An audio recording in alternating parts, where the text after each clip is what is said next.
We just be a man teacher.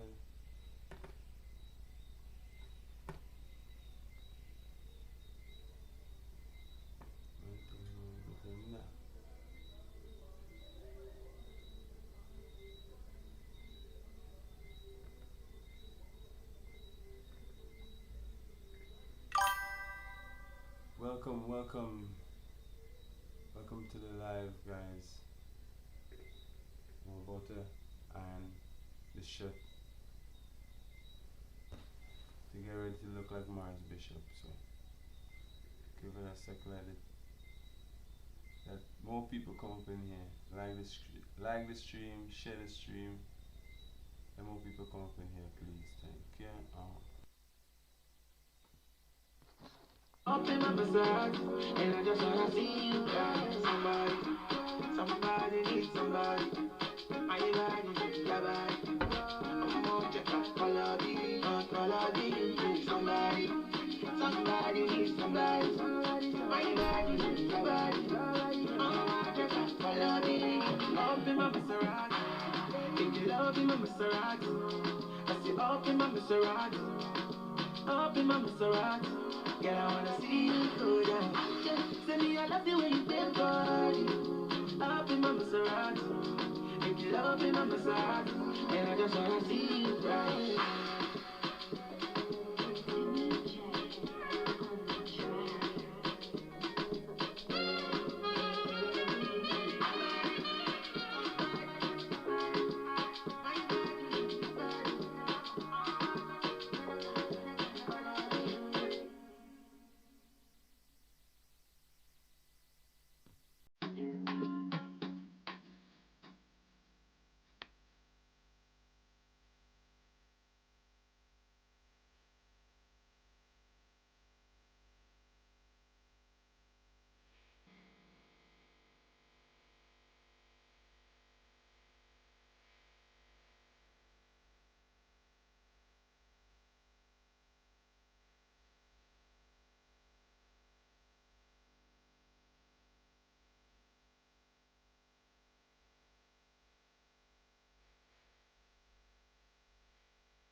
Chat, what's really good? Trying to iron that shit in the bag, but unfortunately, not going through right now, and the show must continue. So, y'all will get a better representation of. Y'all will get a better representation of Maurice Bishop another day. Another day for Maurice Bishop. Okay? Okay, but still the show must continue. Okay. Welcome to the Reppin' the Green show. Welcome again to another Reppin' the Greens a ton stream on Twitch. I think it takes a while for me to speak it fluently, but I'm getting there. More practice, you know what I'm saying? But all I realize this is what I love to do, right? Consistency, persistence, timing is everything when it comes to, you know, doing this type of content. So hopefully the 7 people inside here right now can like the video, sub up if you already, if you haven't already, sorry. If you're watching this on Twitch, hit the subscribe. Thank you for the comments.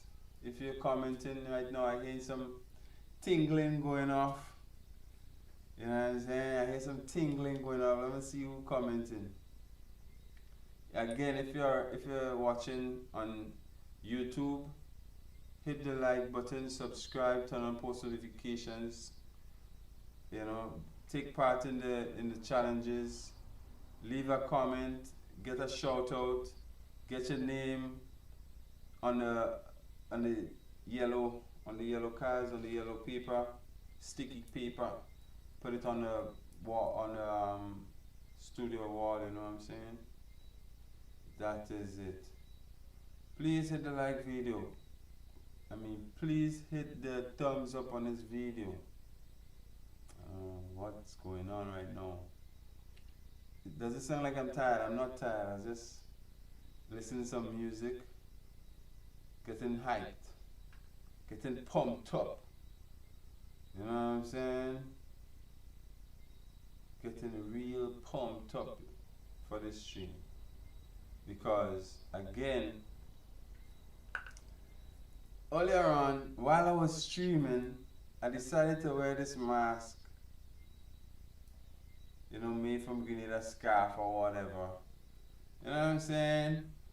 Thinking I would get everybody to, you know, like, sub up, share, do whatever it takes to, you know. Thank you for the 3 likes. Thank you. You know, who is here? Chanel Luna. Hail up. Hello, my name is Luna. Hi, Luna. Indonesian. Okay, you're Indonesian. Nice to meet you. I'm Grenadian. Okay. Saya Diri Indonesia. Sera Muya Mayu Pergi Dulu Ya. Hi, Topang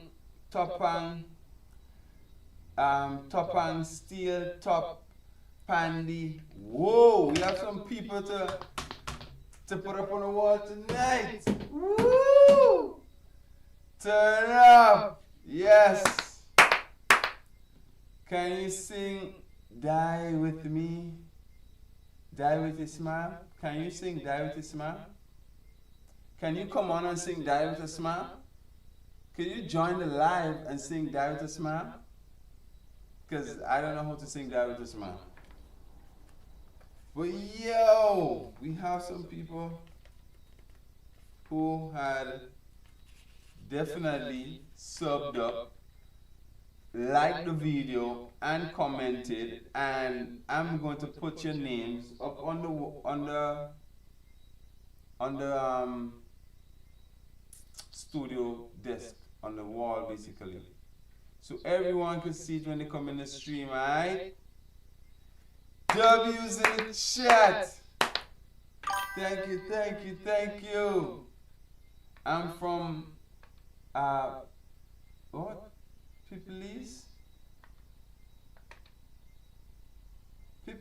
Pipininis. I'm from to Pipininis. I'm from to Pipininis. What the hell is Pipininis? I'm from to Pipininis. Oh my goodness. You're from to Pipininis.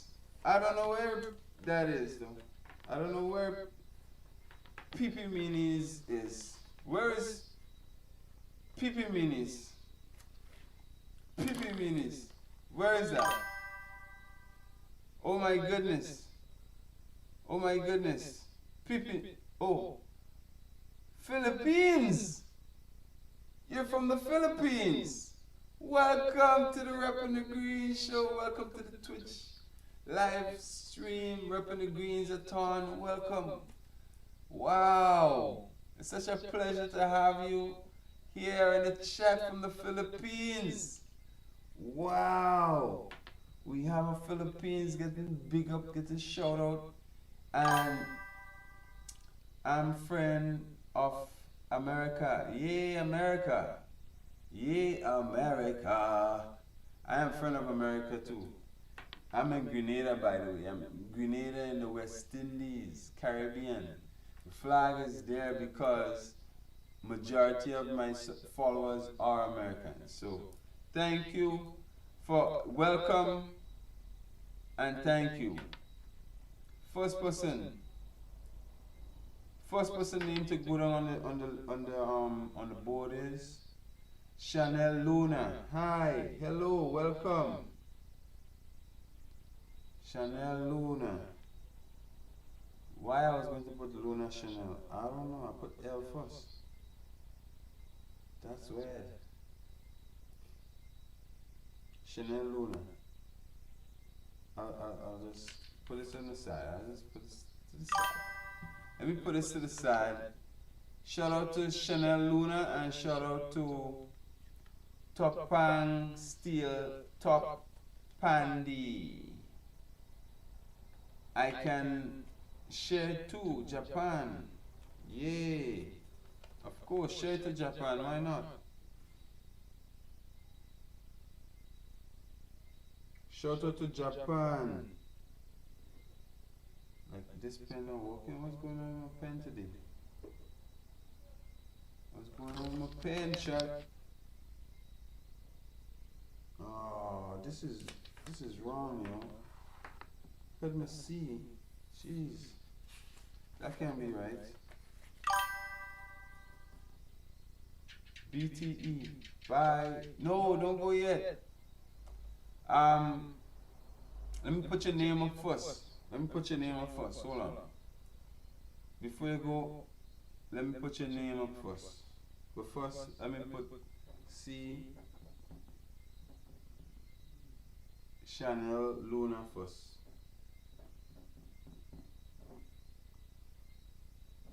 Thank you for the likes. Thank you for the likes.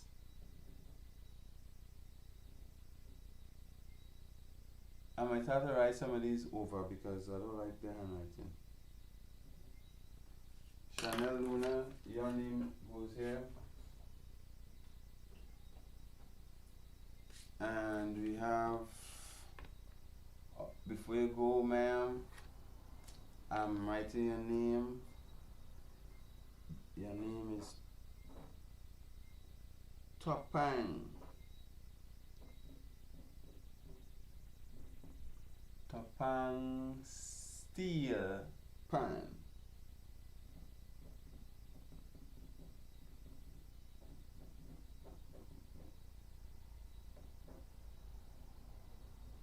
Pandy.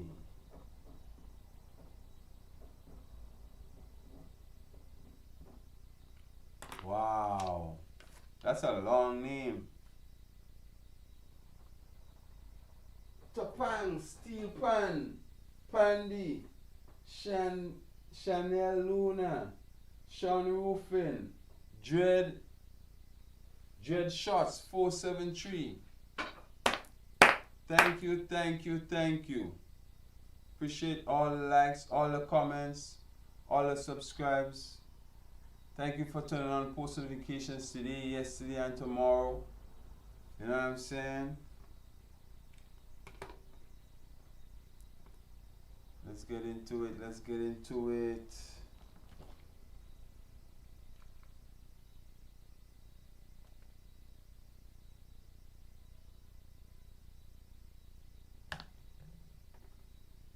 Let's get into it, chat.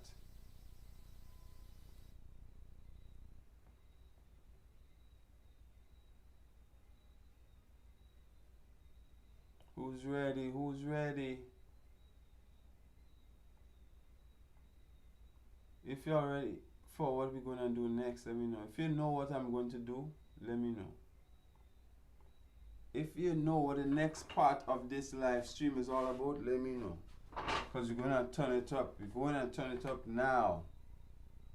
First of all, let me introduce y'all to the challenges, right?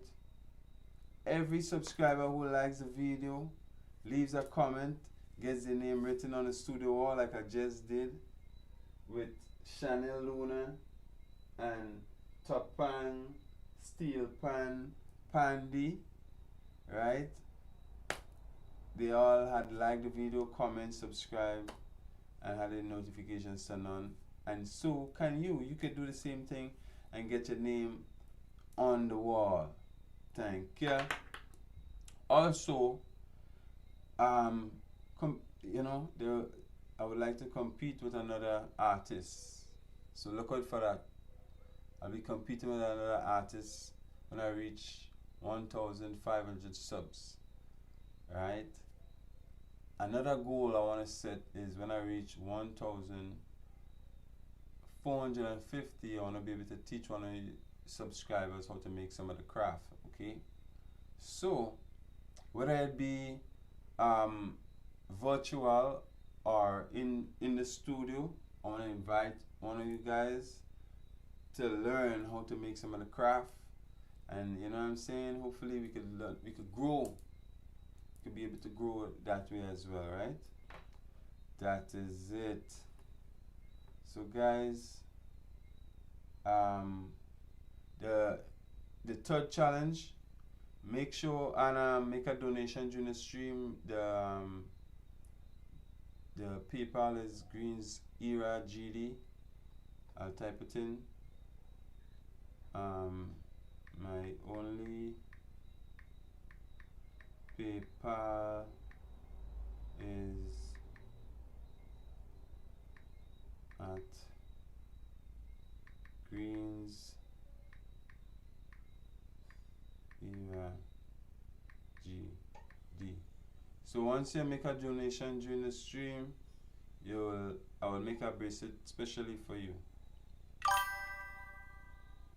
Thank you, thank you, thank you. I wonder if I could pin you. Can I pin him? No, I can't pin him right here. Yes, so we continue, and as we continue the stream, hit the like button, turn on post notifications, and let's start. Let's start. Bada boom, bada bye, bada boo, bada bye. Yada dee da da da. Yada dee da.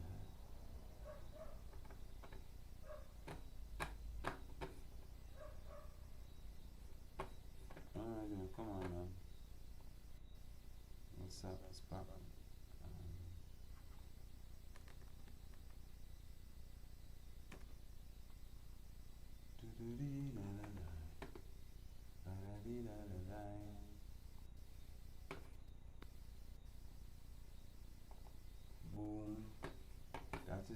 that. That is that.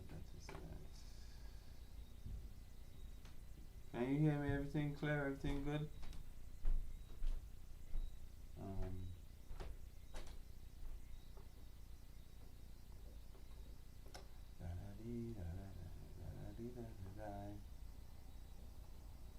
How you feeling? How was your day, chat? How was your day?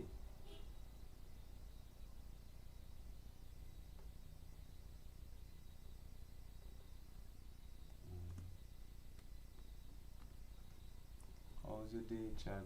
Talk to me.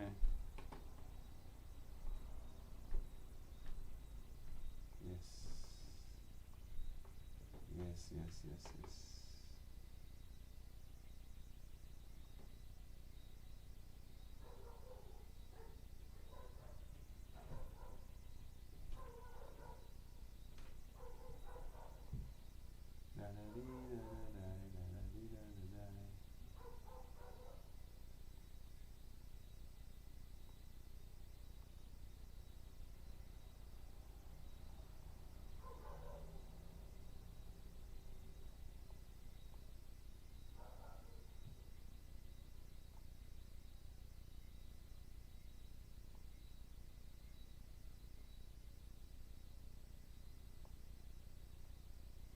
Sing about a lot of things in it.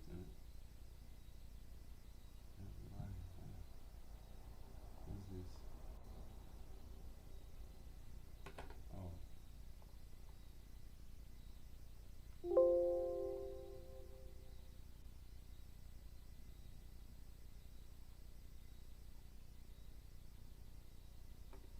Let's go. Are you ready? Are you ready, chat? Let me fix this.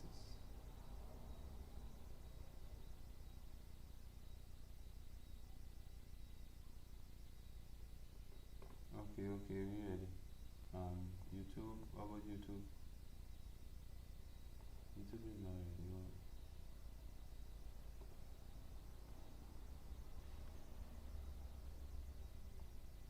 YouTube is not ready yet. Let me fix YouTube and then we shall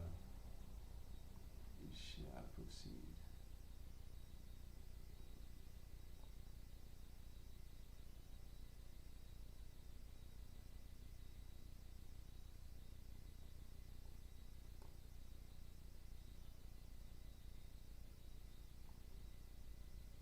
Let's proceed.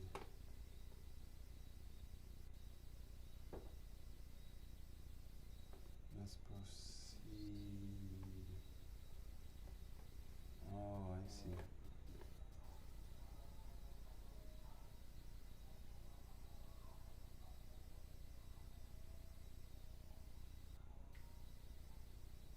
What is this? What is this? What is this? Is this a joke? 7 customers today. 25 business finance. Like, nah. You good. This monkey and you good.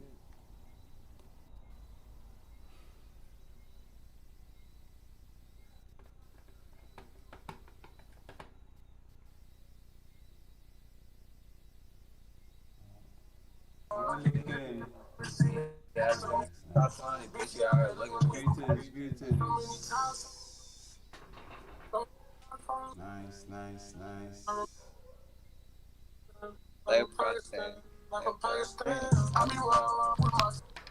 Sorry, let me get my headphones, bro.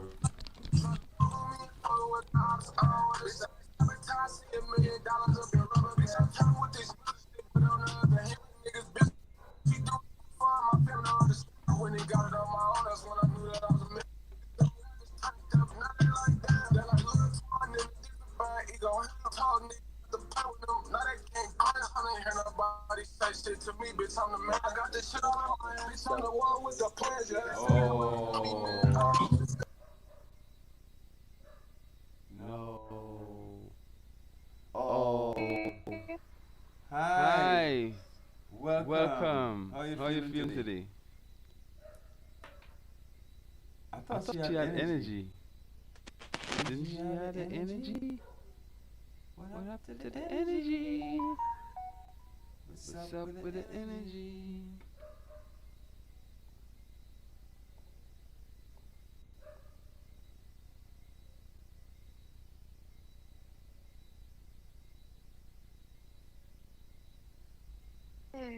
That's me.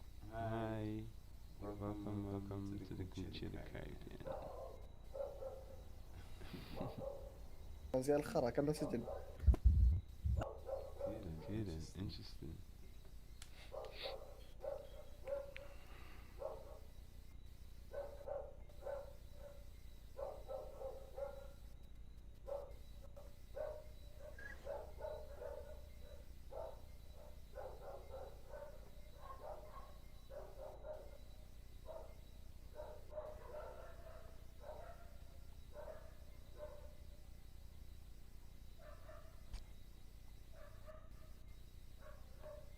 Heal up. It's really good. You're live on YouTube, homeboy.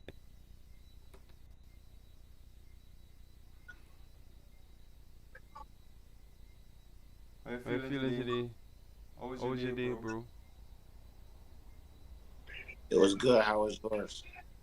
Hey, this is the second time I'm doing this live stream, and so far so good. Practicing to be as good as my favorite YouTuber, Speed. I show Speed.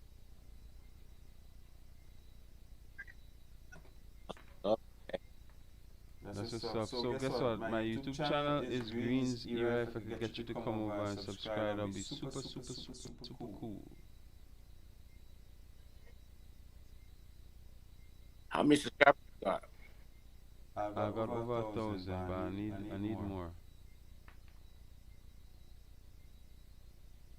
Can I type it in? Can I like type it in for you and you can find it? It's called Green's Era. Oh shit, he gone. Yeah. Did you go, bro? Like what happened? What? Hey. Heal up. Something is good. What's good? What's up, player? Playing Not much. playing on YouTube. Trust me, I'm just playing on YouTube. I have like I'm streaming. You say you're playing chess? That would be You playing cool. chess? Cool. No, but I'm just streaming actually. I'm streaming on YouTube. You just streaming on YouTube? All right. Streaming on Twitch That's as well cool. too. I'm a Twitch and YouTube You finding them shouties? Well, I'm trying to get as much subscribers as possible. Yes, shorties do with it, and that makes it even more fun. You know what I'm saying? So I'm having It always too much does, fun. right? Exactly. You dig? Yeah, I dig, dude. I guess you are here looking for some as well. Look, I'm just drunk. I'll tell you that much. I'm just drunk. I don't care what I find. Drunk off what? What are you drinking? What are you drinking? Oh, wow. What am I drinking? I don't remember. It's somewhere around here. Fuck. Oh, vodka. Vodka's. It's somewhere around here. I just can't find it. So fuck it. I don't care. Vodka. Well, listen, big up to You you. look so happy. What? I am happy. I'm the happiest guy alive, and you are too. I'm glad I You could. look happy as fuck. I'm glad I could, meet a brother, as happy, as happy as I am, bro. I'm in Where are you Grenada from, in the bro? Caribbean. Grenada in the Caribbean. You're in the Caribbean? Yes, Yeah? sir. Okay. Yes, sir. Damn. You must be. Oh, man. I wish I was there. We hey, bro, it's like negative 20 degrees here. It's so bad. Oh Like, my goodness. But you're Yeah, making it look at you in your little like little shirt. You know what I'm saying? You're in your little shirt. It's 22 degrees outside. That's crazy. Dude, it's so bad. It's so bad. But yeah, I'm managing. I don't. I just don't go outside for the most part. Makes Makes sense. So how do you make a living? How do you like? What do you do inside the whole day? Well, I'm living in poverty right now. Um, what else do I say? I almost had a job today, but I'm close. I'm close to a job. It's just some basic shit, you know. I'm not making a living. Even if I get a job, I'm not making a living. I'm not doing what I want to do, you know. Like that's not there yet, but you know, I understand. what do you do? Totally. For me, For me, What do you do? well, I'm a YouTube streamer, as I said. I make content and I promote my business. Well, I teach basically how to make some of the handmade craft, DIY tutorials. I try to teach how to make some of them, and I sell them Okay. as well. You know, so I sell them and I teach them. I use the What platforms. what is your tutorial for? What is it for? My tutorials is for sustainable jewelry. Like I make handmade accessories using sustainable materials. Nice. All right. The name of the brand Does it pay good? Like do you does it just like is it based on stream on how many people stream you or like watch your videos basically? Well, for me, I it's a brand. I sell the merchandise as the Gucci of the Caribbean. So it's more than just about the content. As I said, Yeah. it's more about just giving away my little secrets on how to make the jewelry, the accessories, right? So as I said, Yeah. I do pop-up shops, just like any other brand, pop-up shops in the bars, the hotels, different places throughout the island of Grenada.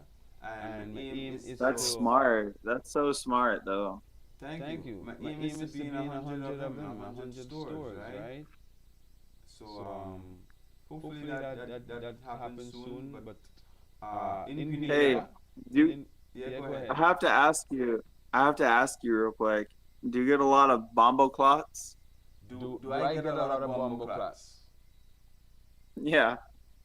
on here, like on stream? I mean just anywhere. Bombo clot.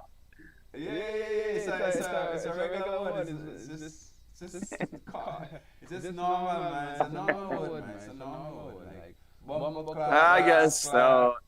Especially, I guess. especially in the Caribbean. Yeah, man. Bombo clad, rascal. Bombo clot. I mean, that I love it, dude. it's just a way of life. It's just a way of life. You know what I mean? It's not just I feel you. a language. It's not just a word. It's not just It's a not word. just a word. It's not just a word. It's a real lifestyle. You know what I mean? Especially when you go into a show, an event where all Caribbean people get together and they mix in with people like you. Like you can see a nice mixture of vibes going on. Yo, Yeah. listen, everybody feeds off of one another energy, yo. Seriously. You know what I mean? Sometimes That's great, man. I love that. I love that. Oh, yeah. When last you ever been to an event like that? No, I've never been to an event like that. No. Interesting. Well, you definitely need to, bro. You definitely need to. Someday. I live in Michigan. I live in Michigan and the U.S. We don't. There's nothing interesting that happens here ever. So Interesting. yeah, I mean Florida's more interesting, but like Florida's the worst. Yeah, because of the situation, right? I know, I understand definitely what you're saying. Every situation is almost like I go on YouTube and I see that everything bad in this country is happening in Florida. Like, you know, dead babies and shit. Yeah, it's bad, dude. It's really bad. What? How sad is that? For real, it sounds really, really bad. It's stupid. Yeah, everything bad that happens here, it's in Florida. I don't know why. That's crazy, yo. Yeah, I well, know. Good luck to Florida, man. I hope they get back on the field real soon, yo. Yeah, dude. All right, man. Take it easy. Hey, can you tell me how to how to skip people on here? Oh, I remember. I used to play this game. I used to play this game on here, right? Where I actually don't skip nobody, and I annoy them. I don't usually do that. Listen, I don't want to. I would annoy them, and I would tell them to skip. I know. Listen, I don't want people to skip because I actually like conversations with anybody, you know. But like, if you got somebody that's just like talking shit to you and whatever, how do I skip? I don't understand how to skip. Oh, I see. Well, there's this forward button. You see in the middle of the screen. You can see this in the middle of the screen. Yeah. Yeah, like you hit that forward button and it would skip them. Oh wait, is it the forward? Is it the forward button? Yeah. I think I see it now. Yeah. Oh, in the upper right hand corner. Okay. Yes, okay. Yes, that is it. All right, brother. So All right. do me a favor, bro. That's good to know. Hit that skip button and go follow me on YouTube. Come check out and Wait, what's your YouTube? Hang on. I just typed it in. I just typed it in for you, bro. Oh, you texted it to me? Oh, Green's Era? Yes, sir. All right, hang on. I'm gonna write it down just in case. All right, brother. I appreciate it. I got you, dude. I appreciate it. Come check out some content. Maybe you can even make even better content in the future. You never know. But this is All right, dude. This is how I start my streams. Majority of the time to get more people to come in later on. You know what I mean? So later will be greater. Trust me. Yeah. Are you originally from Jamaica? No, I'm from Grenada in the Caribbean. That's closer to Trinidad. Oh, the Caribbean. Okay. It's closer to Trinidad. Yeah, it's Grenada in the Caribbean. Yep. It's so weird that you guys have very similar ways of talking. Yeah. Exactly. Sort of, not completely, but sort of. You know what I'm saying? Respect. Trinidad, huh? No, Grenada. Do you know? You drunk? What? Stop being drunk and listen. I said Hey, I am. I said. I know you said that. But you said I know you said that. Why did you say I'm from Trinidad? I'm not from Trinidad. I'm Grenada. No, I said I thought you sounded Jamaican almost. Oh well. Hey, imagine. Listen, I had locks before, right? I had locks. And people used to tell me I look like a okay. Zion, baby. Yeah. So I have some old videos, vlogs. I had locks. You can see me. I look totally different. I don't look nothing like what you see. All right, I'm gonna comment on that. I'm gonna comment on that shit. I swear. I'm gonna comment on your videos. Okay. I appreciate that. All right, dude. I will definitely link with you soon again. I'll follow you here. All right. Hit the follow button. Right. So we good. All right, dude. See you later. Take it easy, brother. You too. All right, later. Appreciate you, man. Cheers. Hey, it's the start. It's the start of a beautiful stream. It's the start of a beautiful stream. And what I'm seeing here, you're looking like you're running smooth. Yeah, you're running smooth. This time is the best time.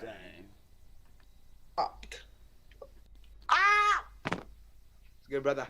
Getting better. Repping the greens. Grenada and the Caribbean, West Indies. It's really good. Streaming on YouTube and Twitch right now. So say hi to YouTube. Say hi to Twitch.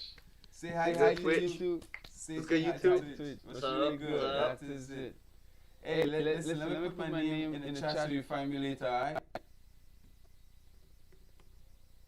Easy. Nah, don't find me. That Tupac. That is it. Hold on, when my nose ring at? You can see my nose ring? Hold on, I don't have it on, but I have a nose ring. Tupac is one of my favorite rappers of all time. Listen, I'm like Tupac born again. This is the new Tupac. For real, bro. If you want to see Tupac, check in on my YouTube channel, Green Zara. This is the Tupac of the future, guys. Tupac is here. Thank you for liking, thank you for subbing up, thank you for subscribing, turn on post notifications. You already know. You already know. Hit the like button one time for me, please. Yes. Listen, guys. I can't believe the previous video we asked for 5 likes alone before we started stream. We only had like 3 or 4. No, we have like 5 likes already and the stream even started. You know what I'm saying? That's progress. W's in the chat. Heal up. Right now we're up in the greens. You wanna see a better quality? What's really good? Of water. Can I have a bottle of water? Sure. I mean, do you like Nigerian? Do you like Grenada or Montpure? Montpure? Yeah. You like Montpure? Or you like Grenada? Montpure? Montpure, alright, cool. W Montpure. Hey, listen, I'm streaming. Huh? Nothing. Listen, I'm streaming on YouTube, alright? So please come through on my YouTube channel, Green's Era. Okay. May I say something to the YouTube? And Twitch. You can say something to YouTube and Twitch. Go ahead.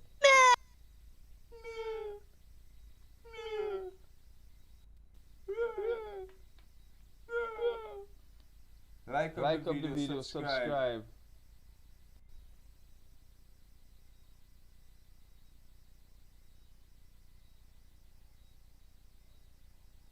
What is this?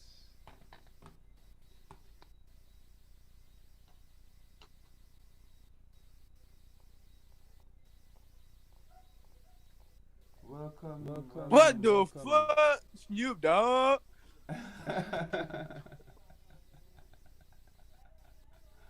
Oh my goodness, I love monkey. W monkey. Someone put W monkey in the chat. Yo. W monkey in the chat right now. Yo, no. What's really good? Heal up. You good? Heal up. What's really good? Hey, CJ. Why you? Oh, gimana? Tawa siya? Hey. You block. What's really good? How y'all feeling today? How y'all feeling today, man? Your skin is not good. My screen. If you want a better look on my screen, I'm streaming on YouTube. You see a better look on the screen. Yes, much better on YouTube and Twitch. Your skin is this, sir. It's much better on YouTube and Twitch. Come true. Come true on YouTube and Twitch.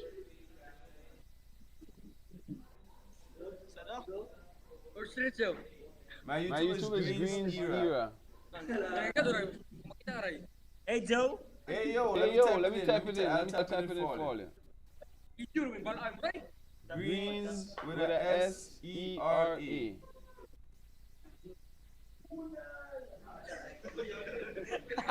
You see that in the chat? You see that in the chat?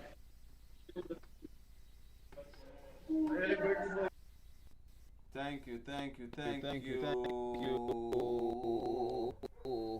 That is it. Progress is it. And we go in. Heal up.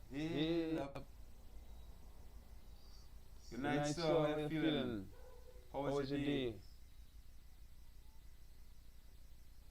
Nice. I see you getting it. Listen.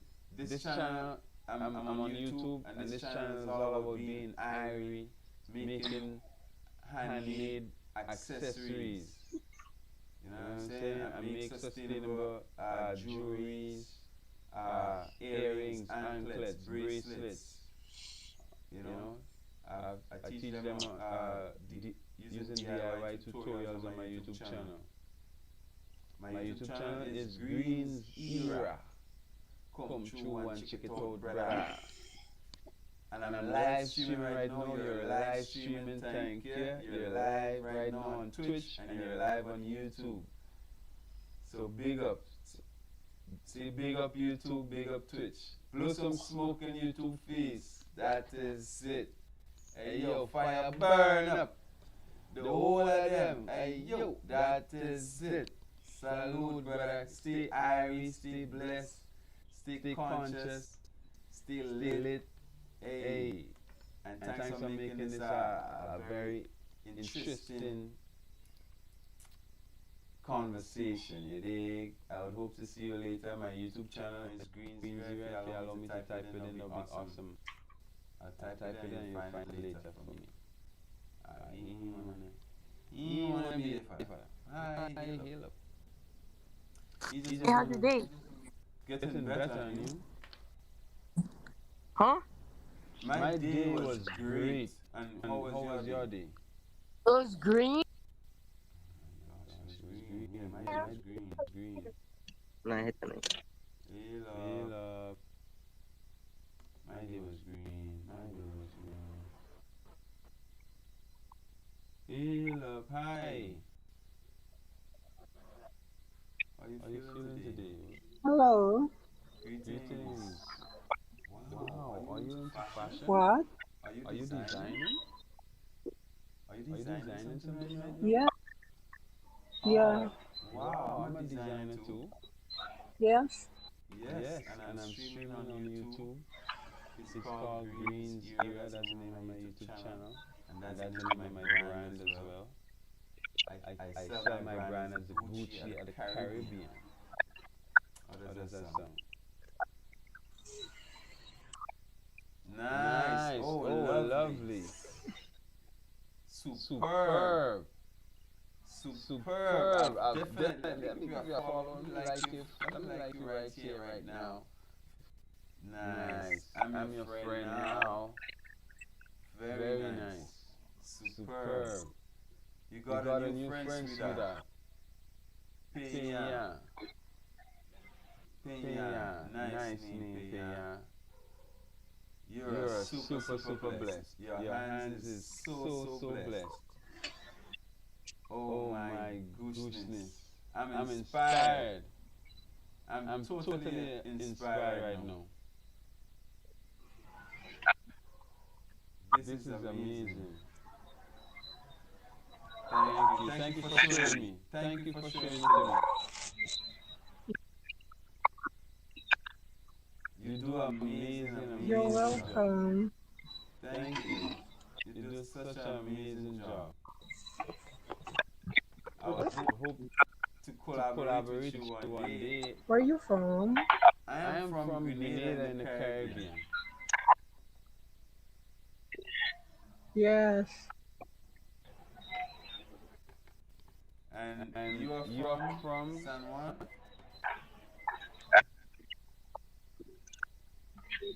Philippines.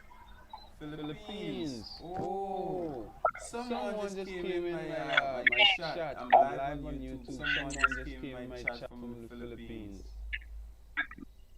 Philippines have nice people. I like that. This is my YouTube channel. Let me type it in for you. And you can find me later on. That's my YouTube channel and that's my Twitch channel as well. So you're live on Twitch and you're live on YouTube. Okay. I watch it later.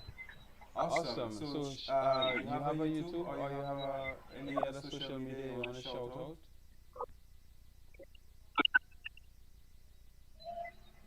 No. Okay, well, keep up the good work. I'll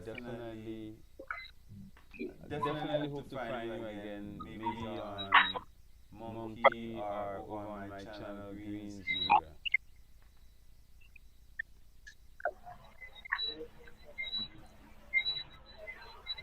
Yes, mom. Wedding gown.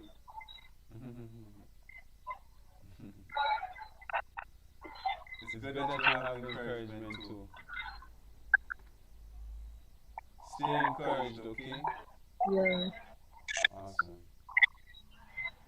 I'll skip you and I'll talk to you later. Have a blessed night. It was a pleasure talking to you.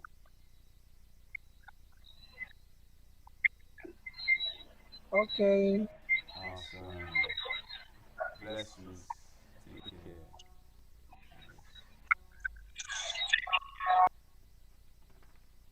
Chat, like and sub, like and subscribe, like and subscribe. Thank you. Welcome.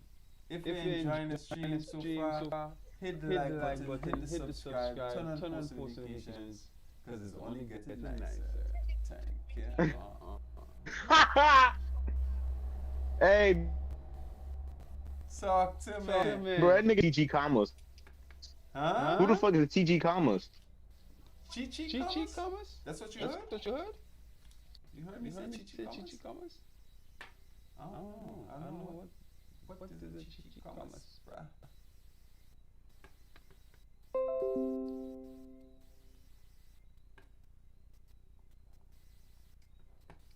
So, like, share, subscribe, turn on notifications, chat. Let's go.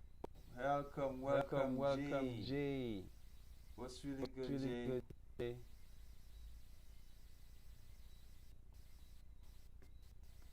Heal up, Jay. What's good?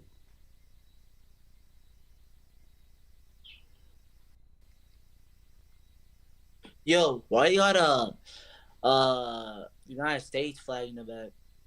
Oh, I'm a YouTube streamer, I'm a Twitch streamer, and most of my followers are Americans. So this is just love, man. Love. And I'm in Grenada. Wait, currently. I'm streaming too. Oh, you are? Oh, what a collab. W's. Look in my chat. Talk to me, yo. Nice. That is You're it. streaming right now? You're streaming right now? Yeah, I am. I'm on YouTube and I'm on Twitch as well. Yo, everyone spam W guy, bro. Wait, what's your name? Greens Era. Can I type it? Yo, everyone spam W Greens Eva.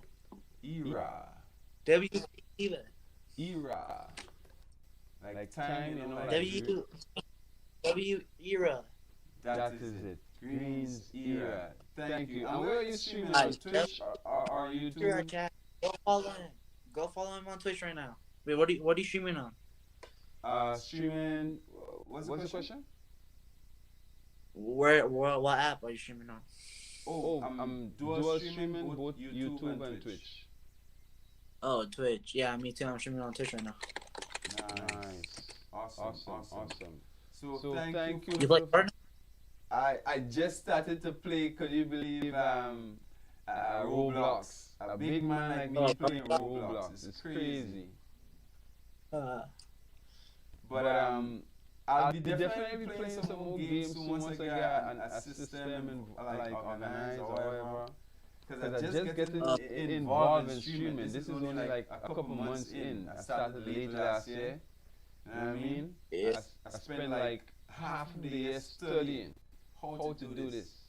So when I come out, I could do it professionally and I could have good quality. Because see, I've been making content on how to make accessories, like jewelry, using sustainable materials like stones, seeds. You know what I'm saying?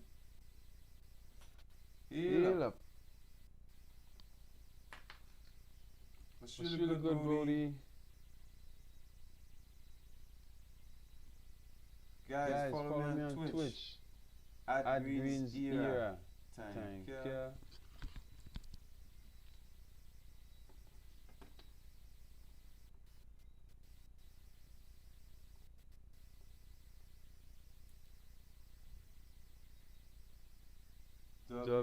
W show. What's in the box? Yeah, I'm in the box. In the box, Skyler? Your mama in them sleep. Alright, come on. I'm finished shoving.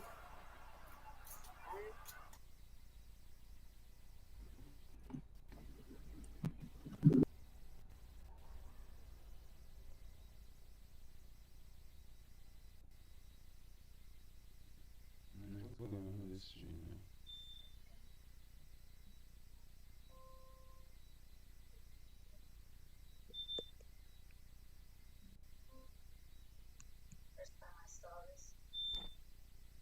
Just rock with me right now, hey.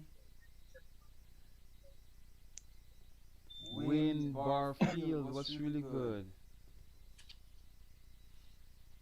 Oh, the American stuff is because I'm a YouTube streamer, I'm a Twitch streamer, and majority of my followers are Americans. I'm into sustainable fashion, and I have this brand called Green's Ear, you know. Greetings. What's up?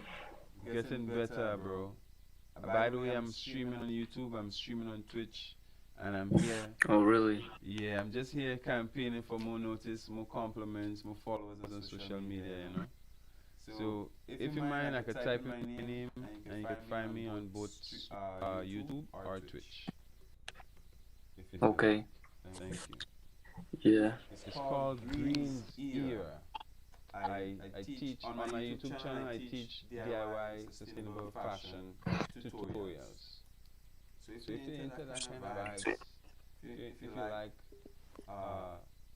that type of content, if you're interested to learn, get some, tips and advice on how to actually make sustainable craft professionally, that'll be awesome. So I'll follow you here. Okay, good luck. Thank you. I'll definitely follow you here as well. Thank you. I appreciate the compliments. I appreciate the encouragement. That is it. That is it, chat. Thank you. Wow, so far so good, right? Yep. I think it's time to get down into the crafting. It's time to get down in the crafting. Alex. What? Trying to kill himself or something? No, he is like. Alex, what's your charge? Gun charges. He has gun charges. Gun charges? Yeah. What was so like he went to jail? Nah, but he might. He has a trial soon. I'm gonna beat that case for him. Like, he said he's gonna beat his case, but he's court ordered to be in like the IOP thing now. Or weren't you in PHP to start? Yeah. Dude, that nigga's lying to you. How old is he? He's a minor? Yeah. Yeah, with a gun charge, that nigga should be in jail, bro. What do you have? What do you get caught with? What do you get caught with? I got caught with. I promise you, I've seen his like ankle monitor. What do you got? I'm curious though. What do you get caught What did you get caught with? It was 4 different guns. It was a Glock, Glock, a 1911. What type? a I forgot the other 1911, one, and then one of them was an AR. A Glock and a 1911? and an AR. What the fuck? This nigga's white, bro. He's not a gangbang. He's not white. He's Mexican. There's Mexican motherfuckers know how to get down. If I knew, yep, it all makes sense now. It all makes sense now. Those Mexican motherfuckers get down. Don't fuck with those fuckers, bro. Those fuckers. Nice. He's chill though. He's a chiller. Nah, they're chill. They'll fucking. I have to do my IOP who had a fucking monitor on too and everything. Them niggas is scary, no bullshit. Ask him how much he paid for the Glock. I'm trying to. How much you paid for the Glock, Alex? I didn't pay anything. He didn't pay I anything. stole that shit. How'd he get it? Stolen. Stolen? How he steal one? He said how you steal it. He just robbed some dude for it? It was someone. It was someone at school. Yeah, he just robbed dude at school. Okay, all right. This story is sounding less. Where does he go to school? Because, bro, how are you gonna rob someone? Who's gonna bring a gun to school and then who's gonna? They were trying to sell it. This is a They were trying to sell it. They was trying to sell it. He said. Yo, let's start bringing this motherfucker on licks, bro. The fuck? We could, bro. Tell that motherfucker, bro. I got an extra extended mag in my bitch, bro. Oh yeah, he does. He has an insane Glock. Bro, Ask him if he can get. Ask him if he can get me. Ask him if he knows somewhere I can get a switch. Do you know somewhere he can get a switch, Alex? oh, I got one of my friends, but like it's one of the people I got in trouble with. Okay. He said 'Cause one of.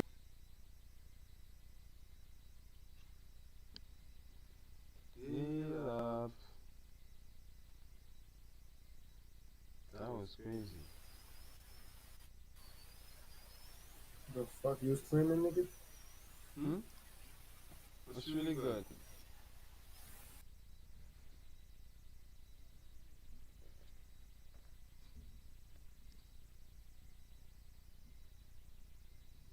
That was a girl.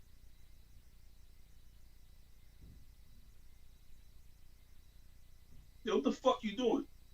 Making craft bracelets. Dog. Hey, don't ask that and don't want to know. Like, come What on. is that? What is that? Like a loom. It's a loom to make bracelets. So these are some Oh. bracelets I'm making. So guess what? Gotcha. I'm a YouTuber streaming DIY tutorials, and I'm streaming right now anyway. So please follow me on YouTube at Greens Era, or Twitch Greens Era. Follow, Yeah, man. subscribe. Huh? Make sure y'all like, comment, and subscribe on the video, man. That's a nice You already shout know. out.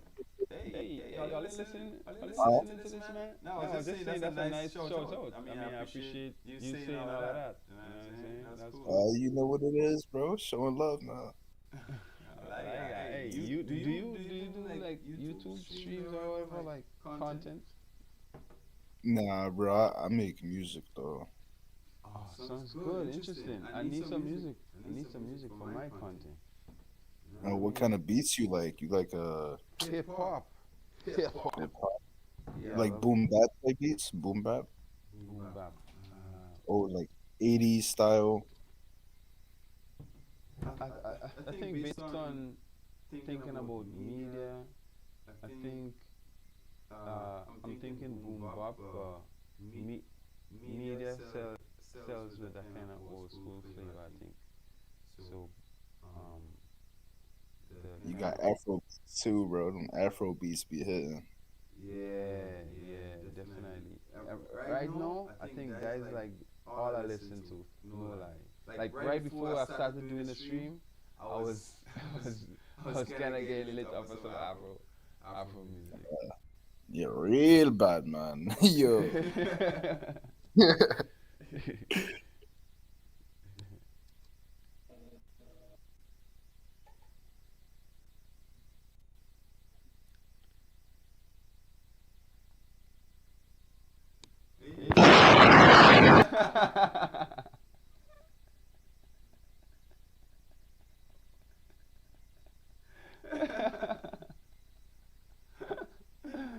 Oh my gosh, that's so funny. He just started blowing the headphone. He's like, let me blow in his ass. Oh, I'm blowing this nigga's ass right quick. Watch me. I put my tongue all in her booty. Oh, walk on, brother man. Irie. Read about it, man. That is it. Me hit the boom boom like this. Boom boom, you know what I'm saying? Yang. You know what I'm saying? Walk on, brother man. Beat the boom boom, man. Me have 23 baby mothers. Huh? 23 baby mothers. Oh, okay. You have a lot of baby mothers. You have plenty. Real bad man. Real bad man. That is it. Hey, yo. Yeah. Real general. Yang. But guess what? I'm live streaming on YouTube and Twitch. And I want you to go check out my content, bro. That would be so cool. Yeah, I'll go check it out. It's called Greens Era.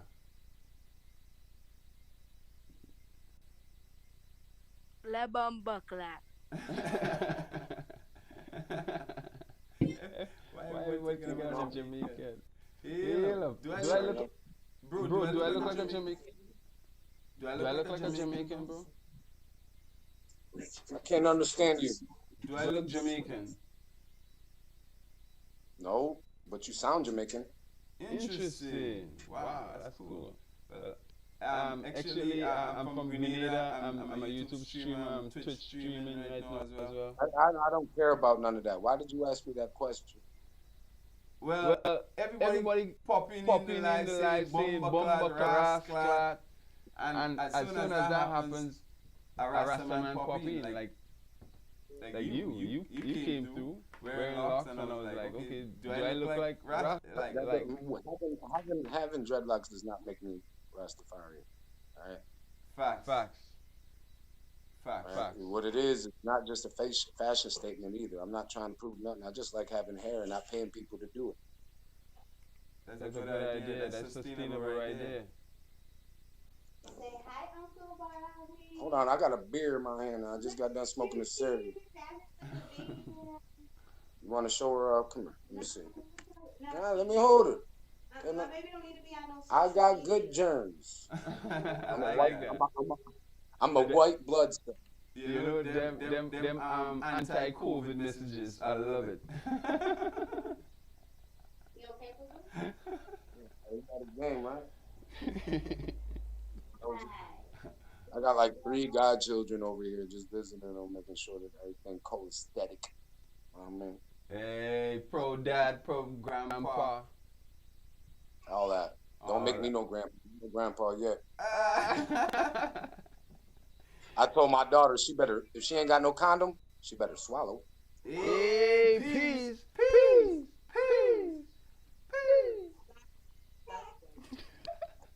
Don't. I give her condoms all the time. I was like, you better not come home talking about I'm grandfather. You know why? Because I'm gonna stop caring about you and start worrying about that grandbaby. That's what you ain't gonna like. Oh shit, bro, are you from Chicago or something? Because you sound so Chicago-ish. Hold on. So shy-ish. So shy-townish. You thought I was bullshit? Yo, I'm gonna play some music and switch over to the next person. But peace, prosperity, all that shit, man. Keep it easy, man. One love. One love. Thank you. Yes, sir. That is it. Cool interaction from a cool brother.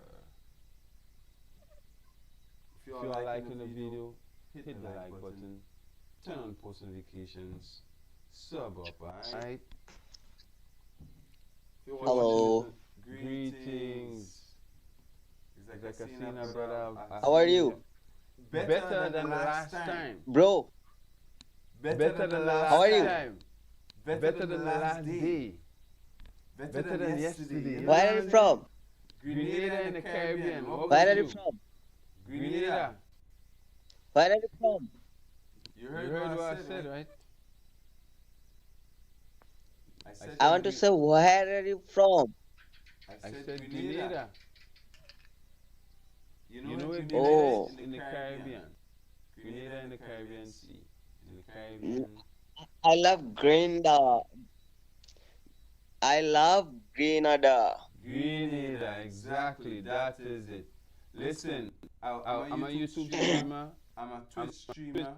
I was just promoting some content earlier on about Grenada's history. Please come through in the live stream. We're gonna be talking a little bit more about Grenada's history later on, and we're gonna talk about a special person who represented Grenada back in the day called Maurice Bishop. You know what I'm saying? I think I should go ahead and dress like him still, or dress up like him. Give a nice speech. You know what I mean? Give him some introduction, brief history on Maurice Bishop. So come through in the live stream. My YouTube channel is Green Era. I could type it in here for you. You can come in and have a look. Green's Era. Bro, give me give me YouTube channel his name. Give me. I just type it in Green's Era. You see, I type it in for you. Greens Uh, era. G R double A N S Greens ERA Yes. Greens era. Yes. Okay. Can you give me WhatsApp number or any account? No. WhatsApp, Facebook, No. No. No. No. Just YouTube. Instagram, Just YouTube. Once you just find YouTube. once Okay. you find my YouTube, you're good to go. We found each other.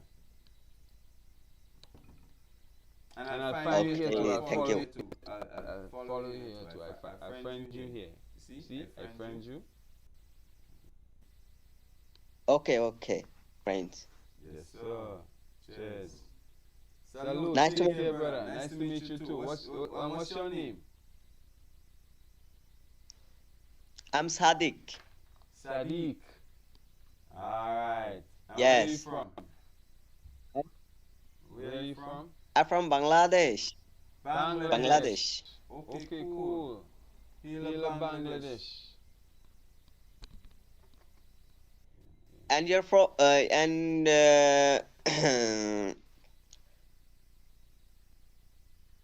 I don't know nothing tomorrow. It's just like is I don't know. Channel. Yeah, Okay. like, share, subscribe. Okay. Yes. Thank you. Thank you so much. You're welcome. Stay happy, healthy, and prosperous, brother. Oh, good. So then you're looking very nice. Thank you. Okay. Yeah, my sunglass. Wait, same sunglass. Same Yes. sunglass. Where that, man? Yo, we were looking cool. Make a pose for the camera. That is it. Hey. Respect, bro. Respect. Cheers.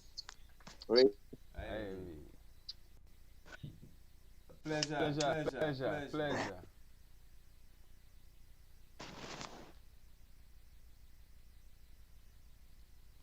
Okay, see you. Bye.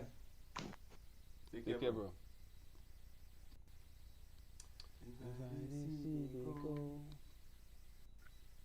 Aye. Blessed day, blessings.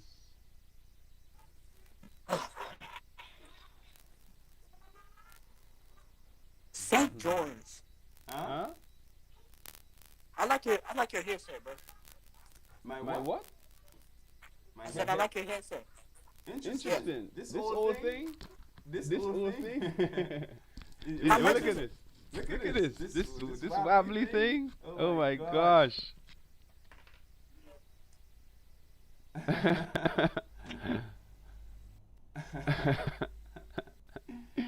See, like my headset. Hello, motherfucker.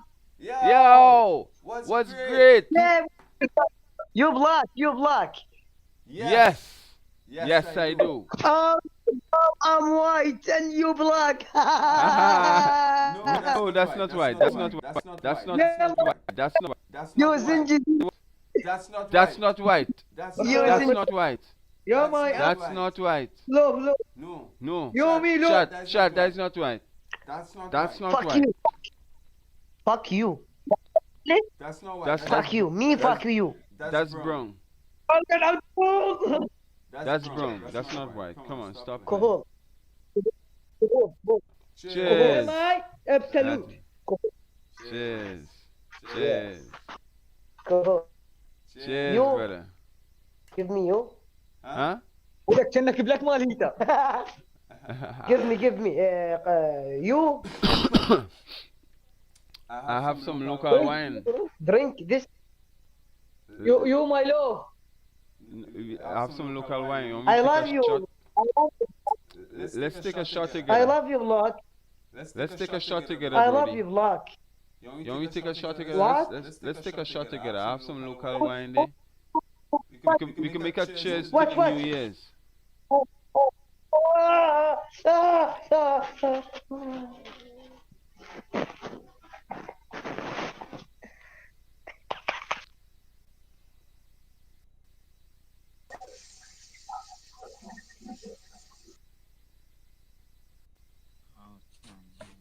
You was 39 years old. Yes, Yes, sir. Nah. Why you Why? You look like Diddy, bro. I ain't gonna cap. Hey. You're looking like Didi. Repeat PDD. Hey. Did. Did he did? Yeah, man. Did he did? Did he did? Diddler. Diddle. Dad. Daddy. Peacock. Puffy Daddy. Puffy Daddy. Cocky rocky rocky. How do I save this?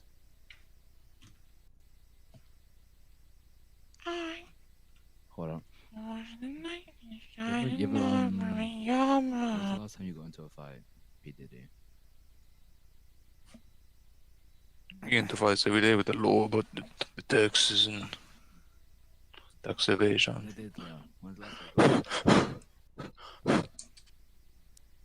When is the last time you threw hands with someone? Damn. My nigga. When's the last time you threw some ass? Look, that's a better question. I ain't gonna cap. What's the bullshit though? On some shit. Come on, bro. On some shit though. On some shit though. Only on some shit.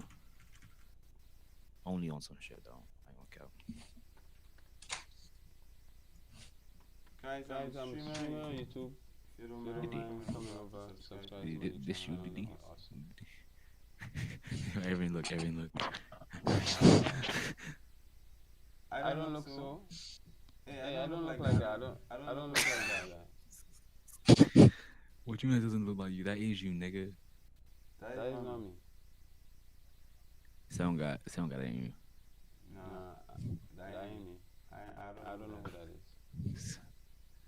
That's you, Shen. Shen. Interesting. That's you. Look, Diddy, the diddler. And that's not my name.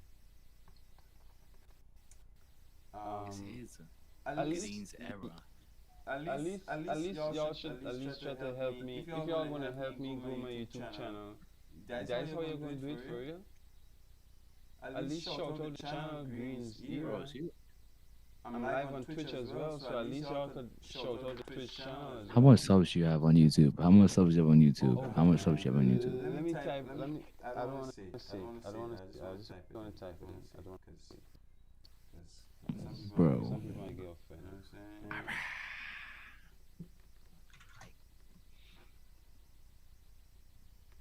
This is me right now. This is me. That's the last time I checked, okay? That's the last time I checked. I'm not sure, but this is the last time I checked. What? I said, how many subs do you have? I just told you. What does that look like? Can you like? Oh, I thought it was your YouTube channel. I I appreciate Then why did you type in Green's error? Oh, because I didn't know you would like get the spelling correctly. But you already got the spelling correctly. Look at you. Greens are 39 St. George's.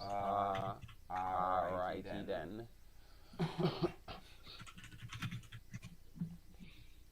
Oh, I found you. Thank you. Oh my goodness, me. Hey, Oh my goodness, it's me. W's in the chat. It's me. I'm in this chat. What's good, y'all? What's good, y'all? I'm famous on this motherfucker. What's good, y'all? For the one time, for the two time, for the two time, for the two time. No, for the one time, for the two time. Yeah. Yo, Aaron, look. We on the stream. Hey, W. No, that's Hey, That's Zenner. good. Zenner, thank you Yes, for Woo. subscribing. What's really Let's good? go, nigga. Hey, Zenner. Bumbleclad. Spit on clothes. Spitting. Hey, how is it? How is it looking? Jose, W stream. Yeah, I can't lie. Your chat is covering your face fully, bro. What do I do? What do I do? Where do I put the chat? What do I do? You just need to like make the chat as smaller. Put in like the top right, but make it a bit smaller. Alright, see less. Now put it in the top left and make it a bit smaller. Or in the bottom left. Yo, look at the chat. Yo, look at the chat. Luna just called you a bitch, bro. See one guy. Yo, ban Luna, ban Luna. ban Luna. Man, Luna, you a hoe. Lame man. Square that nigga. Alright, well, bro, I'ma leave you to it, bro. I'ma dip. Thank you. Got it. I think I got it now, right? Have fun, bro. I'ma dip, bro. I'ma leave now. I think I got it, but thank you. That was the Hey, best I'ma leave. Hey, That Diddy. was the best W critique. Oh. Yo, I'ma leave you now, bro. Cheers, and I'll see you later, alright? You too, bro. Stay safe. God bless. God bless you too, King. God bless you too, King. Yeah. Greetings. 你好，你好，你好。Ni hao. Ni hao. That's 蜀都说话。 Ni hao is Japanese, I think. Ni hao is Chinese. China. Chinese. Oh, China. Chinese. Okay, ni hao. Are you Yeah. Chinese? Where are you from? Yeah, I'm Chinese. Ni hao. Interesting. Interesting. Ni hao. You see? We You are. see my eyes? I'm immigrant from. I'm immigrant. I'm in China right now. You What smoke. the fuck, You bro? smoke. That's illegal. You're not smoking, you're vaping. But I do No. smoke sometimes. You know what I'm saying? I used to vape, but I think smoking is. Yeah, smoking It's is better, but and in guess house. what's, and there's something better than smoking too, which is puffing on a cigar. You puff on a cigar, that's 10 times better than smoking. Yeah, bro, but that is illegal shit in China. Oh, for real? Yeah. What's illegal? Only- Cigars? Yeah, cigars are illegal. Only vaping. Vaping is legal. Oh, Yeah. no way, that's crazy. Yeah. Yeah, for real. Oh, man, well, that's sad, ain't it? But like that's crazy. But I was hating China for eating dogs, but that shit's really good. Like, what the fuck? Better than steak in like. Yeah, some we fancy restaurant. like to eat dogs and cats. Interesting. Cannibalism. Yeah. Cannibalism. Cannibalism. Greetings. Oh man.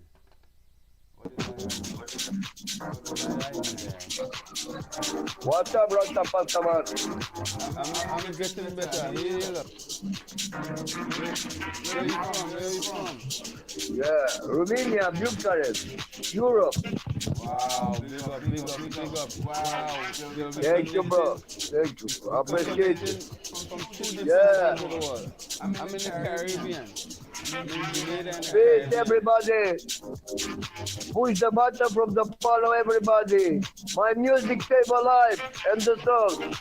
Peace in the world. Wow. Sounds good. I like Yeah. your music. My music, it is a power from the God. Wow. Music. Thank you, bro. Appreciate it.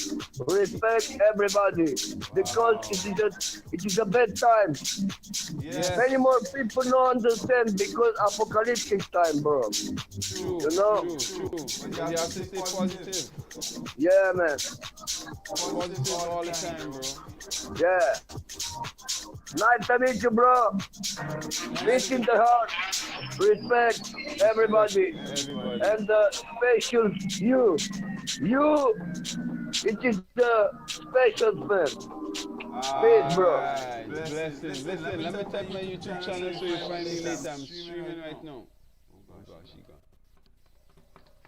He out of here, man. Greetings.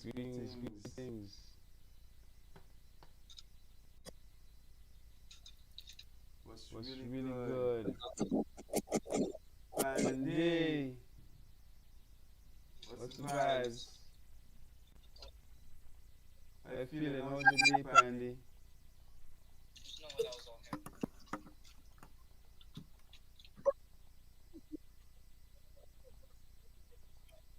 Greetings, Ela. Finally. Greetings, greetings.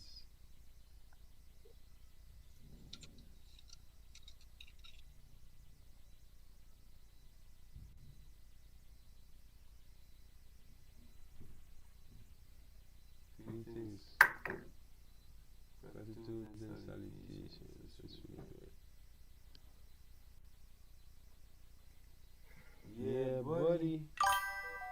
Thank you for the like, thank you for subscribing, thank you for turning on post notifications.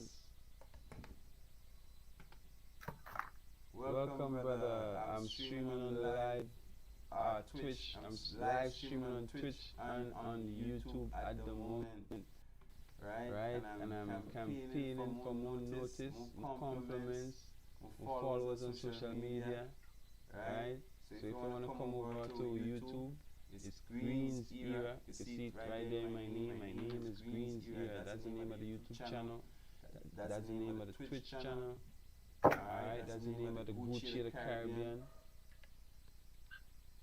Okay.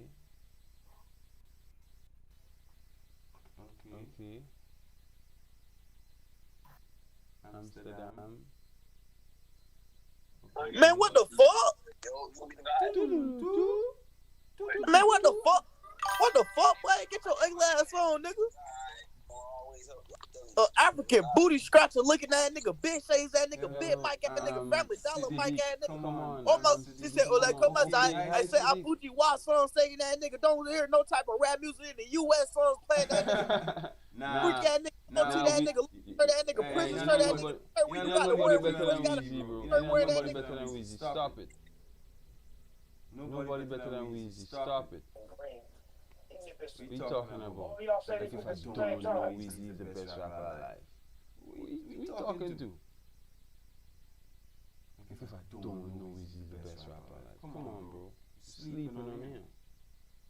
Sub up, like the video, turn on post notifications. This is over. This part of the stream has come to an end. Right? So all they don't know how the thing go. Before they liking the video. If you had liked the video, thank you. If you during the video, if you had subscribed, thank you. If you had subscribed and you jump in the comment section, I am going to put your name on this yellow paper and put your name on the studio wall. Okay?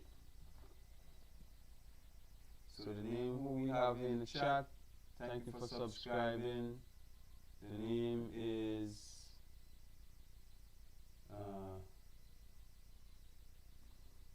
who we have? Sadiq. It's really Sadiq, right? But it's M Dara Fat Sadiq. M Dara Fat.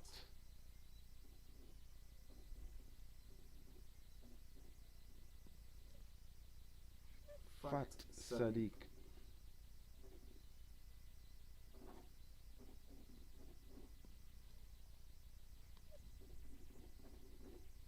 That is it. This is your name here, bro.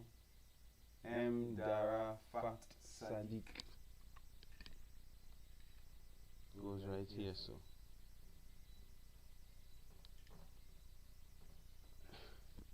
W's. Y'all can see this?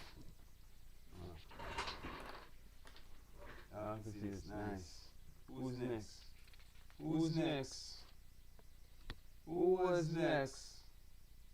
We had no, he didn't subscribe, but we had a new subscriber. Thanks for subscribing, Zenzer. Zenzer has now subscribed to the channel. Thank you, WZNZW Sadiq. Thank you, bro. We are now connected, bro. We are now connected. W's in the chat. Caught into a trap. No easy way out. Trying to survive. With the system on our backs. Caught into a trap. Caught into a trap. No easy way out. Fighting to still alive, yes. With the system on our backs. Excuse me. So yeah, guys, that was the monkey part of the stream. That was the monkey part of the stream. We're getting deeper into the stream. So far we have 1,411 subscribers. Thank you for subscribing today, yesterday, and tomorrow. 129 more than in the last 28 days.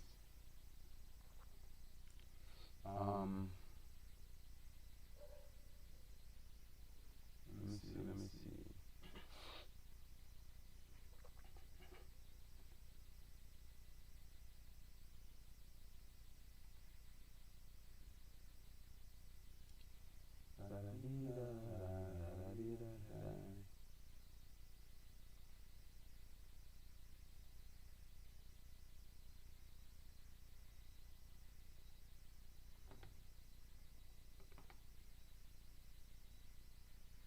Okay.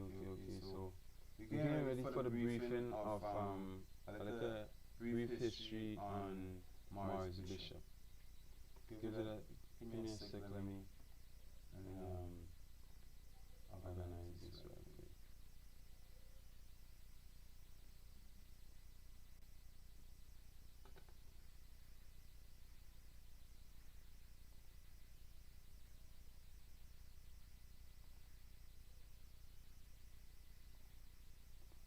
And I was crafting a few bracelets. If anybody have any ideas that they could, pitch in for the concepts of designing based on inspired crafts, inspired craft of Maurice Bishop. So we'll read a few pieces of the history and we'll get back into making some more. Yeah, quick briefing. And we shall get back into listening to some more crafting.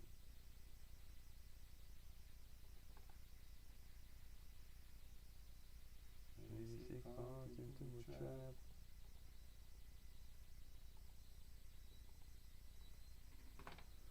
Okay then.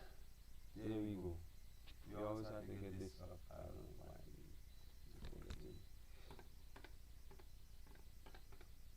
Alrighty then. So, quick briefing of Maurice Bishop.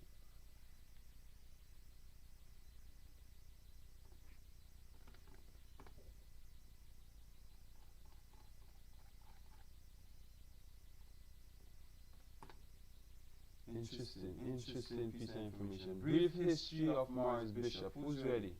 Are we ready? Let me see what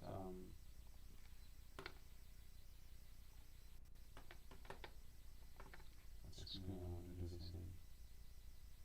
Yeah, I'll do this in this screen, no problem.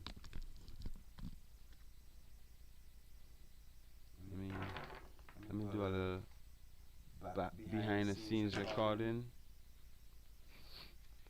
before I start. So we'll be recording me doing this. Oh no! My phone cut off. Ah, damn.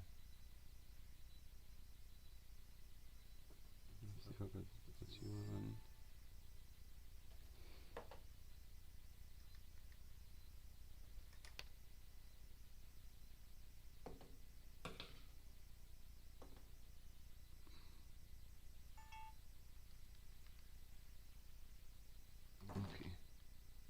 It's recording. It's recording. It's recording. It's recording. W's in the chat. Like, share, subscribe, turn on post notifications. Let's get into the live stream. Okay, alright. So, let's get it.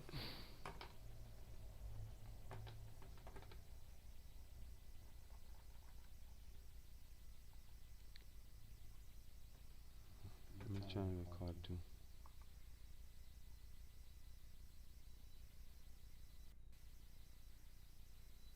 Hey, up now. Welcome back to the live stream. Welcome back to the Reppin' the Green show on YouTube. Welcome back to the Twitch stream, Reppin' the Greens a ton. Alright? Y'all will see it in the title of this video. A brief history of Maurice Bishop. Alright? So, I'm going to give y'all a little briefing of Maurice Bishop, and we're going to continue in the stream making some bracelets inspired by Mr. Maurice Bishop. Alright? So yeah, let's go. Brief history of Maurice Bishop. Maurice Bishop, hold on.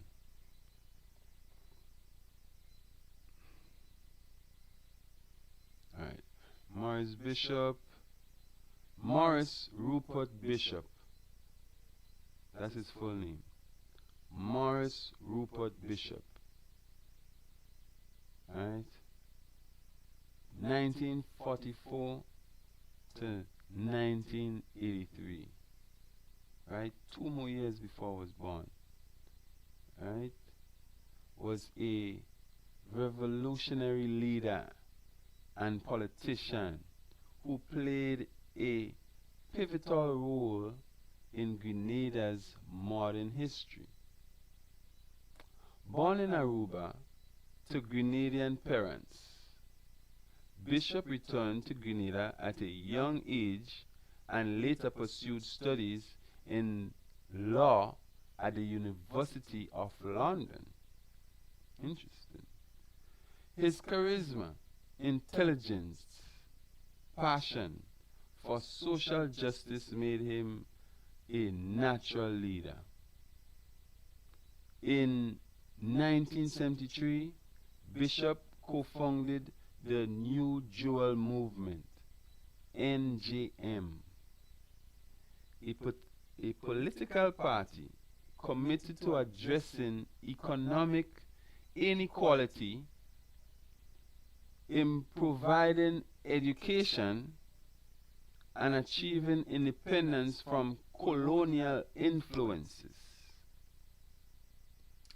On March 13th, Maurice Bishop led the NGM in a bloodless coup, overthrowing Prime Minister Eric Machugiri. This marked the start of Grenada Revolution, a period of social inspired reform aimed at uplifting the lives of ordinary Grenadians. As Prime Minister, Bishop introduced initiatives that transformed Grenada, including free health care, educational programs, and infrastructure projects such as the construction of an international airport, which Cubans assistance,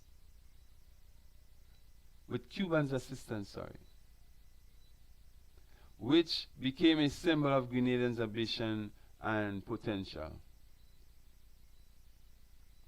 Bishop's government aligned with social nations like Cuba and the sovereign nation and the Soviet Union,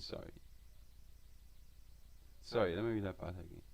Bishop's government aligned with socialist nations like Cuba and the Soviet Union, leading to tensions with the United States during the Cold War. Internal divisions within his party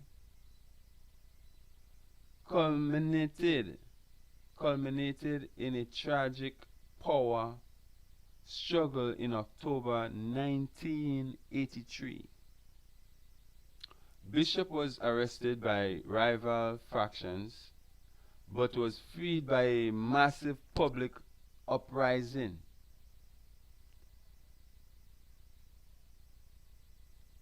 Tragically, he and several supporters were executed on October 19th, 1983 during a coup led by members of his government. The US military intervened shortly after in what was known as Operation Urgent Fury.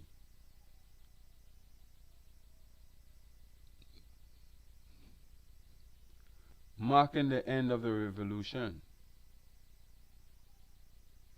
Despite his untimely death, Maurice Bishop remains a symbol of hope, progress, and resilience for many Grenadians. His legacy is celebrated for the social reforms he campaigned and his vision of a more equitable and self-resilient Grenada. The international airport, once a cornerstone of his policies, is now named the Maurice Bishop International Airport. A lasting tribute impact on Grenadian history. You dig? That is it. What do you think about Maurice Bishop? Put your comments in the chat. Let me know what you think about Maurice Bishop. I know I'm going to see if I could put on the shirt, make myself feel like Maurice Bishop. I can't iron it because the iron won't work right now.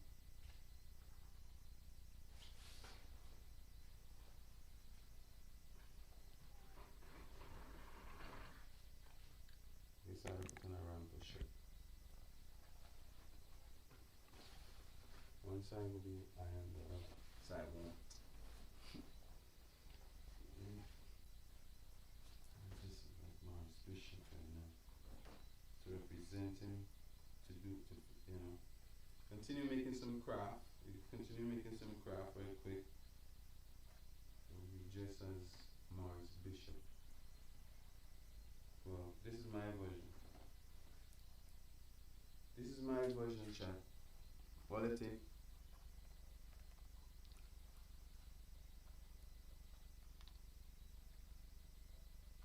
Any Cubans in the chat?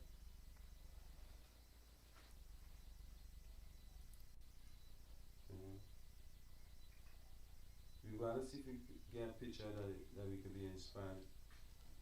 This dress code. Let's see if we go on Google and see if we can get a dress code to be inspired by.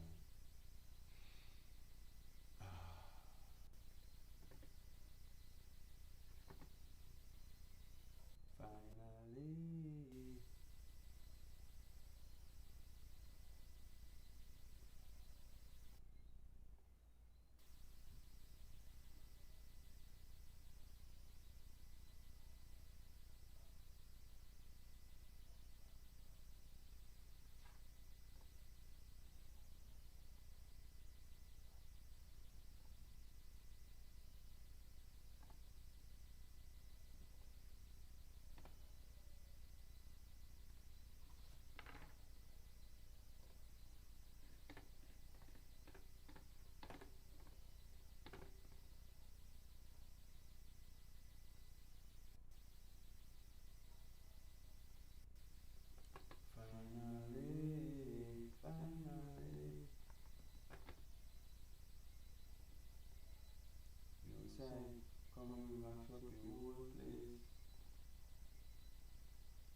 shirt.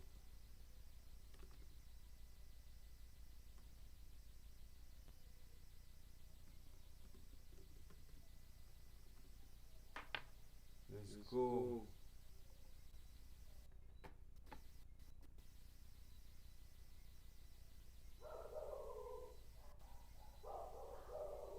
You know when we're wearing our shades? I'd like to see when we're wearing our shades. This one doesn't look too bad. What is he wearing here, Chad? A simple shirt, a collar. What is it?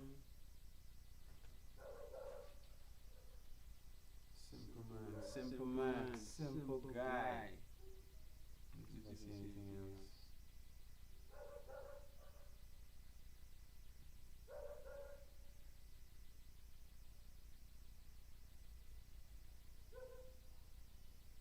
This one kind of look interesting. It seems like a long sleeve shirt.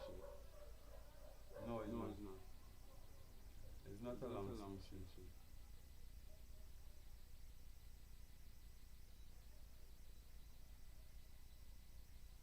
I guess he was a long sleeve kind of guy. So what I'll do is I'll roll up the sleeve.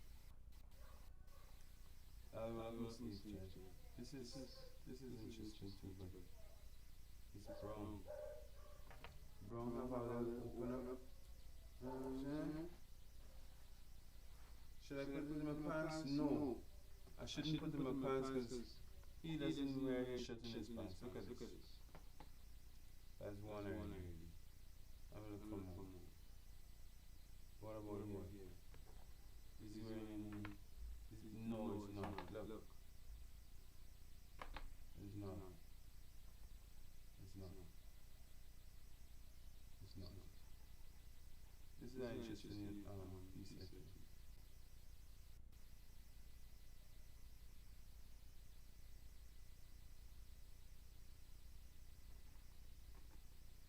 Interesting.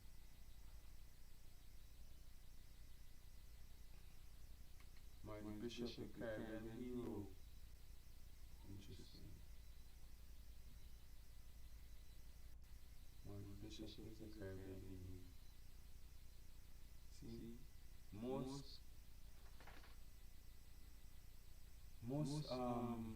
respected heroes have influenced more than their country. That's what I noticed. Y'all notice that too? Most reputable heroes respected throughout a wider region.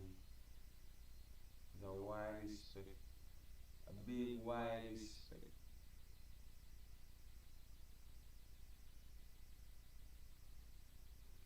So I'm rolling the sleeve because we're in the tropics, you know, in the Caribbean island. I don't know, yo, bro. What do you think he would have said about wearing long sleeve? He would have like. In the Caribbean, in the hot sun? Nah. This wouldn't be a fashion if that man was still alive. This wouldn't be a fashion at all. Otherwise, everybody would be rolling up his sleeve.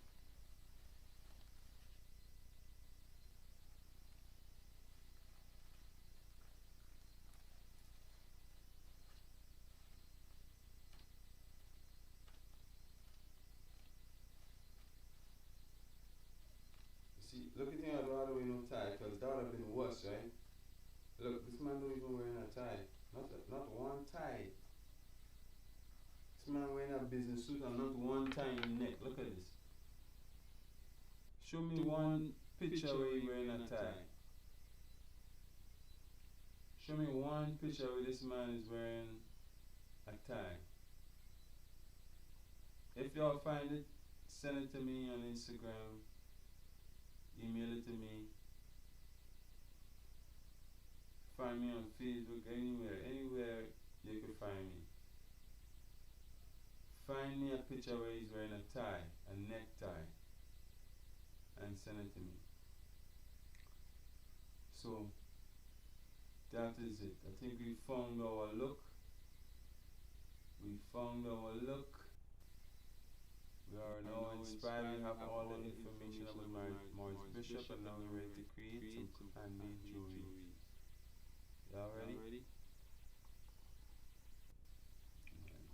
let's go. Give thanks. Give thanks for nothing at time, bro. Give thanks for setting the trend. Look at this. Look at this. It's crazy.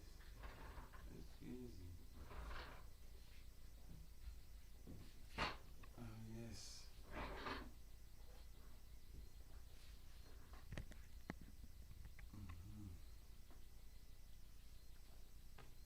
What do you think about the outfit, chat? Rate my inspiration outfit, my inspired outfit from 1 to 10. And I should is he wearing shades too? Does he wear shades? Or glasses? Yo, this one wearing shades or glasses? Show me one picture of you wearing shades or glasses. And I'll continue wearing my shades. But if not, I'm taking it off. I'm taking it off. I'm thinking of checking my shades, chat. I gotta go 100. I gotta do this 100. I gotta take the shades off. Yo, somebody come in and say, take the shades off. And the shades is off. Let's go! Yes, sir. Yes, sir. Read my outfit, chat. Read my outfit. 1 to 10. Come on. Go one side, can I? One side, can I? Not one of those. Hey. Look the logo open and W in the chat. Let's continue making some craft. And let's go reacting to some more content. Let's get a video on YouTube about Maurice Bishop to come to react to.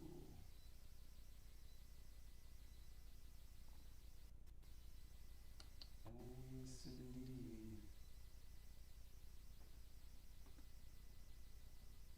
Empty Grave podcast. How long was that? 15 minutes. Oh, wow. October 2023. August 2024. Maurice Bishop was with me alongside 7 others. Empty Grave. Maurice Bishop. We used to get okay, so we just watch a few then. Wife of former Prime Minister Bishop, Mrs. Angela Bishop. Okay, that was October 2023. One-on-one with then American PM Maurice Bishop in 1976. This should be the first video you watch. Oh yeah. Let's go! Excuse me. Let's go!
Mr. Prime Minister, as a non-aligned, as a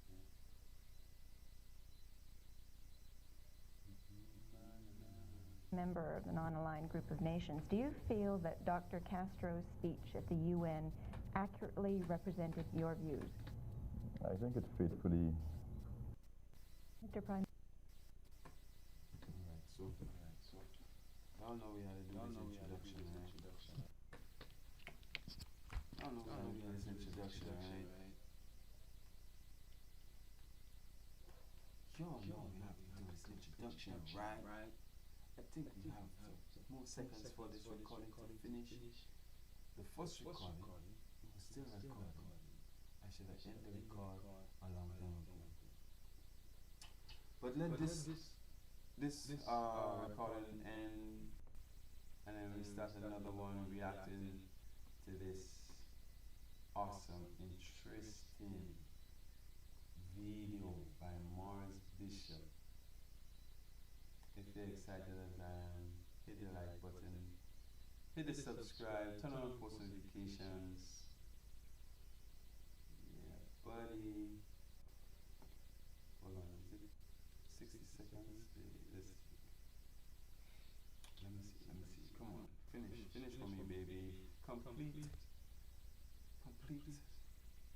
Finitos. Alright, finitos. Come on.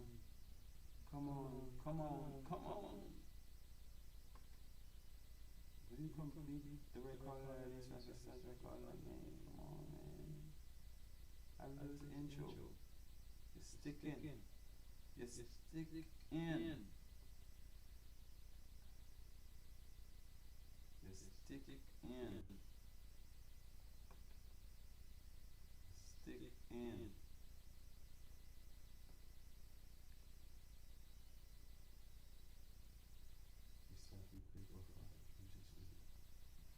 We gotta try to replay one of these days. But as you can tell, the designs will be simple as possible. You know? And it'll be very, like, we have a lot of earthy colors, as you can see, we have a lot of earthy colors. Right? Maurice Bishop wears a lot of earthy colors, like the brown, the white, cream, khaki, black. I see we have kind of navy blue, you know. But as you can see, no tie. You know, this is a long sleeve, but it's few times you would wear long sleeve. You don't do it regularly. You know, he's a very simple guy. And as interested as you are, I am also in learning about him.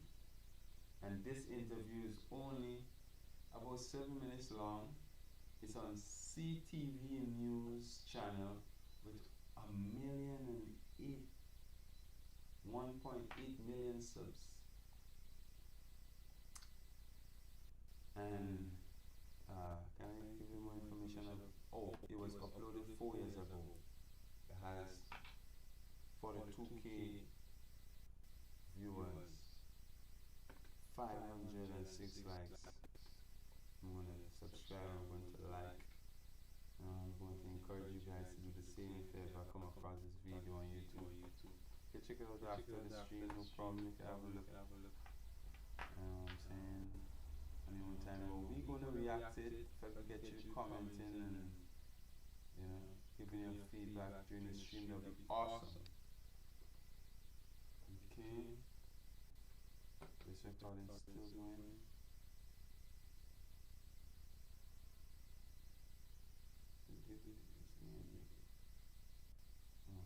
Finish.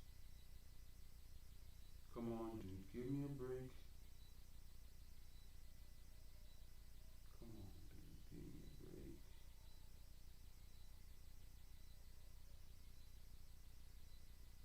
I'm going to just hit the record again.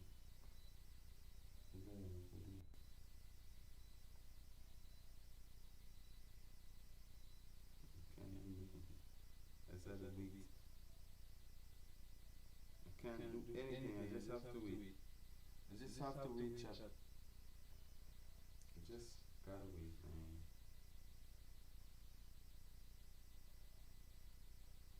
Come on, this has been 4 minutes, man. Not 4 minutes, this has been 4 minutes.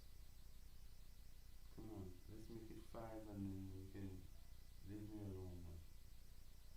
You can leave me alone. Please. 2 more seconds. Come on, chill. What the? This thing wasn't done? How long was that? How long was that piece of recording? That was so long for that? Like, what was I reacting to?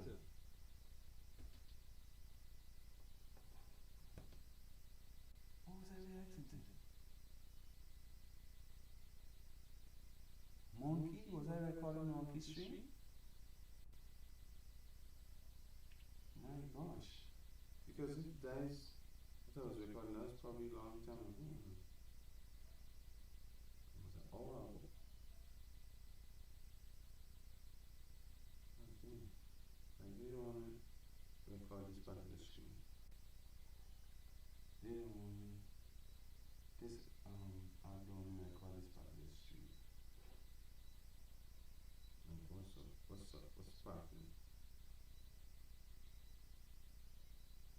I think we'll just continue and just continue because past 6 minutes and just keep going.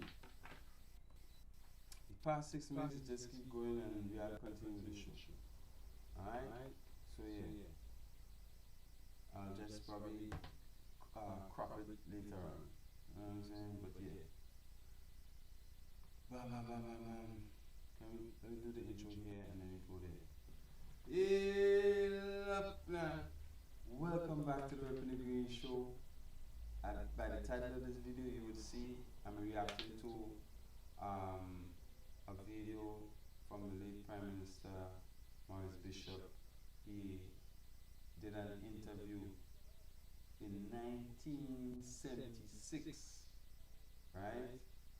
He did an interview with a news network, I guess it is CTV News. So we'll be reacting to one-on-one with then Grenadian PM Maurice Bishop in 1976. Are you ready? Let's go.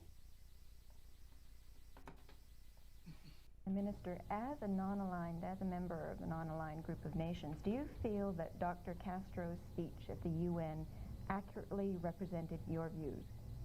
I think it faithfully reflected the decisions that were taken at the non-aligned conference. The only addition I would say would have related to the specific figure for how much assistance. Financial aid you're talking about. The developed world, and as you put it, the developing world, should contribute over the next 10 years. Would you specifically have demanded more funds? No, I don't think so. I think that is a realistic figure, but I think it's also pretty much a minimum figure. Do you feel that Castro professes to speak on behalf of the non-aligned nations? Do you see him as a messiah of sorts, a champion to represent the views of those nations? I think he was duly agreed upon by certainly a vast majority of countries attending a non-aligned conference in Havana. And I believe that most of those countries would certainly share the views of Grenada, that his choice at this point was a good one. What about in the future? Every 3 years there are new choices made, and I think we should wait to see what happens then. I couldn't really speak to 3 years from now. Other than the specific amount of aid which you mentioned, is there anything else that he spoke of that you disagreed with? I didn't disagree with the amount of aid. And so far as specific points made by President Castro, there's nothing in the speech that I can concretely and specifically pull out as an area of disagreement so far as our own foreign policy is concerned. As you realize, he more or less stayed away from foreign policy issues that were not mentioned or agreed upon at the non-aligned conference. And therefore, there were very few views that were specifically the views of Cuba. There's really nothing I can think of at this point that we would disagree with.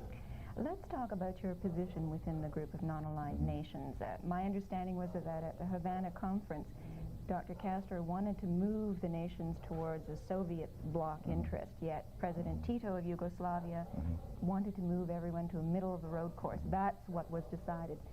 Where's your position? Where does your country stand? I don't really accept your premise to begin with. I don't think that's a fair assessment of either position. My own feeling is that there was really a big blow-up, mainly by some elements in the press on this question. I think it turned out to be a non-issue at the conference, basically. I think that, you know, a substantial number of countries in the non-aligned world do have their own strong views on the question of which of the two worlds, socialist or capitalist, tend to back them on particular causes. You look at Angola, Mozambique, you look at Vietnam, Cambodia, or you look at the Palestinian struggle today, and I think it is fair to say that very often there is a convergence of views, you know, between one world and the non-aligned bloc. I do not see this as a conspiracy. I see this as being an affinity that is based on analysis that is made by different countries. Let me interrupt and ask you this. Dr. Castro has accused the West of exploiting the poor. He is against capitalism. Do you share that view? Against capitalism would not be opposition. We are certainly Anti-imperialist? against imperialism. Oh yes, we are against that, certainly. How But we define imperialism in a very specific way. And that is? Well, that is to say the countries, the governments that back their multinational, transnational corporations with the use or the threat of force. That would be our major concern. It's not... Sure. Y'all hear what we see in terms of the definition of words? See, people can say what they want, right? But it's how you define it and the context that they put it in, you know what I'm saying? Some people get offended so quick, some people, you know? But again, remember, when people talking, sometimes, why you listen so keenly? Why would you listen keenly? Because it's not all the time what a person said, but normally what he didn't say. So you have to listen keenly to hear what, to pick up what he didn't say. You know what I'm saying? So that's why you listen keenly, right? So I like the fact that, you know, he gave his definition of whatever she was talking about, you know, and that's what makes the difference, you know, that's what making him stand out in this interview right now to me. I don't know about you, but this is what makes him stand out to me in this interview. The fact that he could pinpoint definitions and to come across as clear and precise as possible. You know what I'm saying? So yeah, let's go. I'm gonna take it back. I'll take it back so you can listen. The use or the threat of force. That would be our major concern. It's not so much, in other words, a question of whether or not a particular country has multinational corporations that are particular country has multinational question of whether or not with the use or the threat of force. That would be our major concern. It's back that, certainly. He has accused the West of exploiting the poor. He is against capitalism. Do you share that view? Against capitalism would not be opposition. We are certainly Anti-imperialist? against imperialism. Oh yes, we are against that, certainly. But we define imperialism in a very specific way. And that is? Well, that is to say the countries, the governments that back their multinational, transnational corporations with the use or the threat of force. That would be our major concern. It's not so much, in other words, a question of whether or not a particular country has multinational corporations that are investing in particular areas. It is a question of to what extent are they willing to go to back the interests of those corporations. So you obviously can rationalize that despite the fact you are anti-imperialist, you are encouraging foreign aid from the capitalist countries and financiers that you oppose. You want that aid. Sure. And you can rationalize that? Oh, it's easy to rationalize because... How so? Well, like I said, it's a question of whether or not the particular governments in which the corporations are based are willing to use force or to threaten force to back the policies of their corporations. That is the essential dividing line for us. Because after all, there are countries all around the world, in Europe, in North America and elsewhere, that do have big companies investing.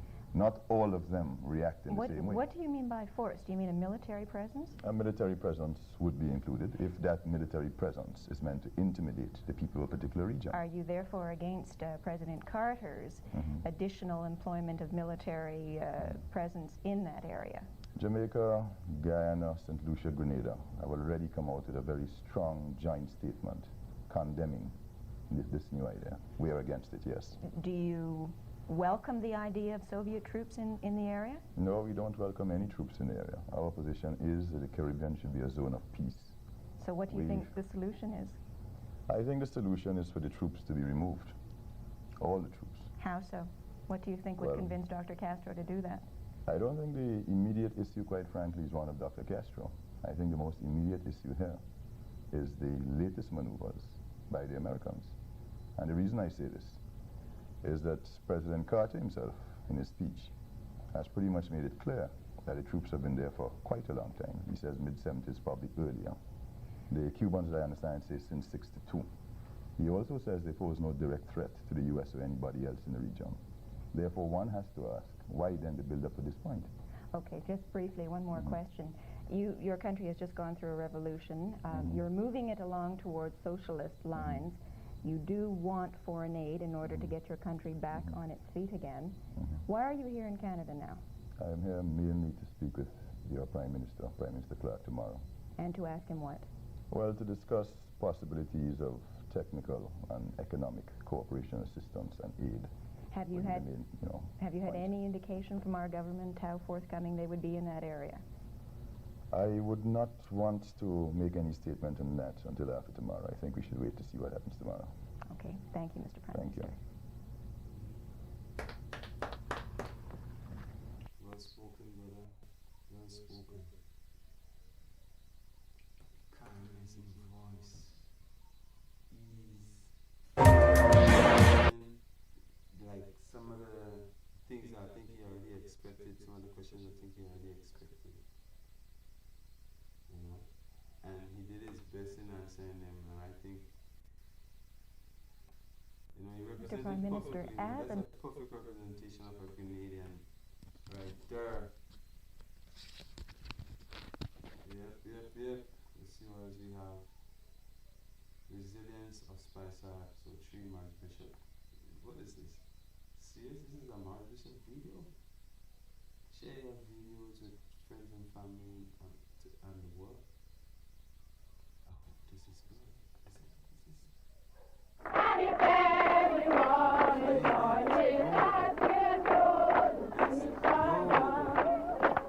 As we journey through history and examine an era of profound change, the island of Grenada whispers secrets of a turbulent past, a time when its destiny hung in the balance. Welcome to another chapter in Resilience of the Spice Isle. I'm Sherwood McCaskey. Thanks for joining us. This episode discusses the coming of Maurice Bishop, the formation of the New Jewel movement, and it explores the embryonic stages of the revolution.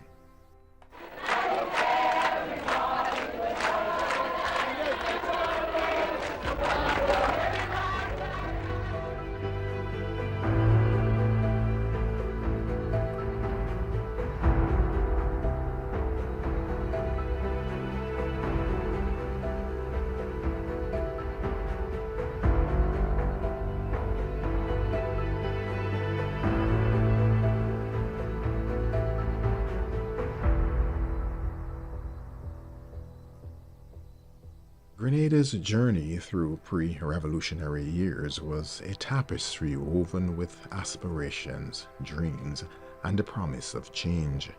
As we recount the events leading to the emergence of Maurice Bishop and the birth of the New Jewel movement, we bear witness to a nation teetering on the precipice of transformation. Historian and anthropologist Dr. Lennox Honeychurch places the events in perspective.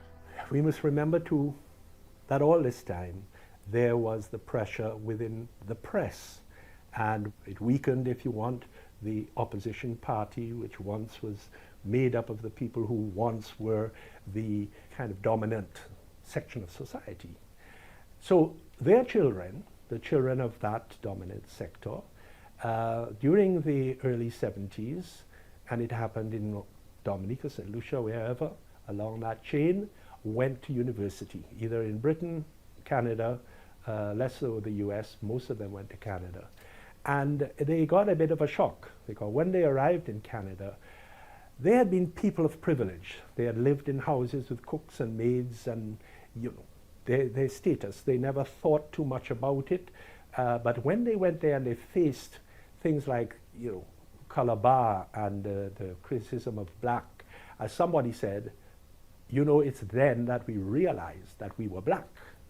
Before you would say you are mulat or you're light skin or whatever. But when you got up to the United States, got up to Canada or Britain, it shook you. And of course, we have to understand what was happening there as well. You know, the post-period of Martin Luther King, the rise of Stokely Carmichael, Malcolm X, all of this was going on there. So they were fed with this, and it was an education for them. So by the mid-70s now, they come back down to the islands. And in St. Lucia, in Dominica, in Grenada, they began founding these movements and following dialectic politics, where you have to go into the countryside and talk to the people about changing their lives and improving conditions and so. I'm sure other parts of the Caribbean have their experiences also, where the young, brilliant minds came back to challenge the establishment. Pause. Hold up. I can't believe it. I'm sorry, I had to change the topic here a little because I sold this necklace to this man. This is one of my necklaces, chat. This is one of my necklaces. He's wearing one of my necklaces. Hey, yo, that's amazing. I'm reacting to a video where a guy is wearing one of my necklaces, and I didn't even know that was going to happen. W. Francis Urias Peters, Artistic Director, Labucan Creative Center. That is it. That is the boss. Yes, man. Appreciate that, boss. Thank you. And you're looking handsome. It looks good. Looking good, man. Thank you. Hey, yo. That's super cool, man. That's super cool. Looking handsome, Brody. Keep it up. It's cool. And Maurice Bishop was one of those.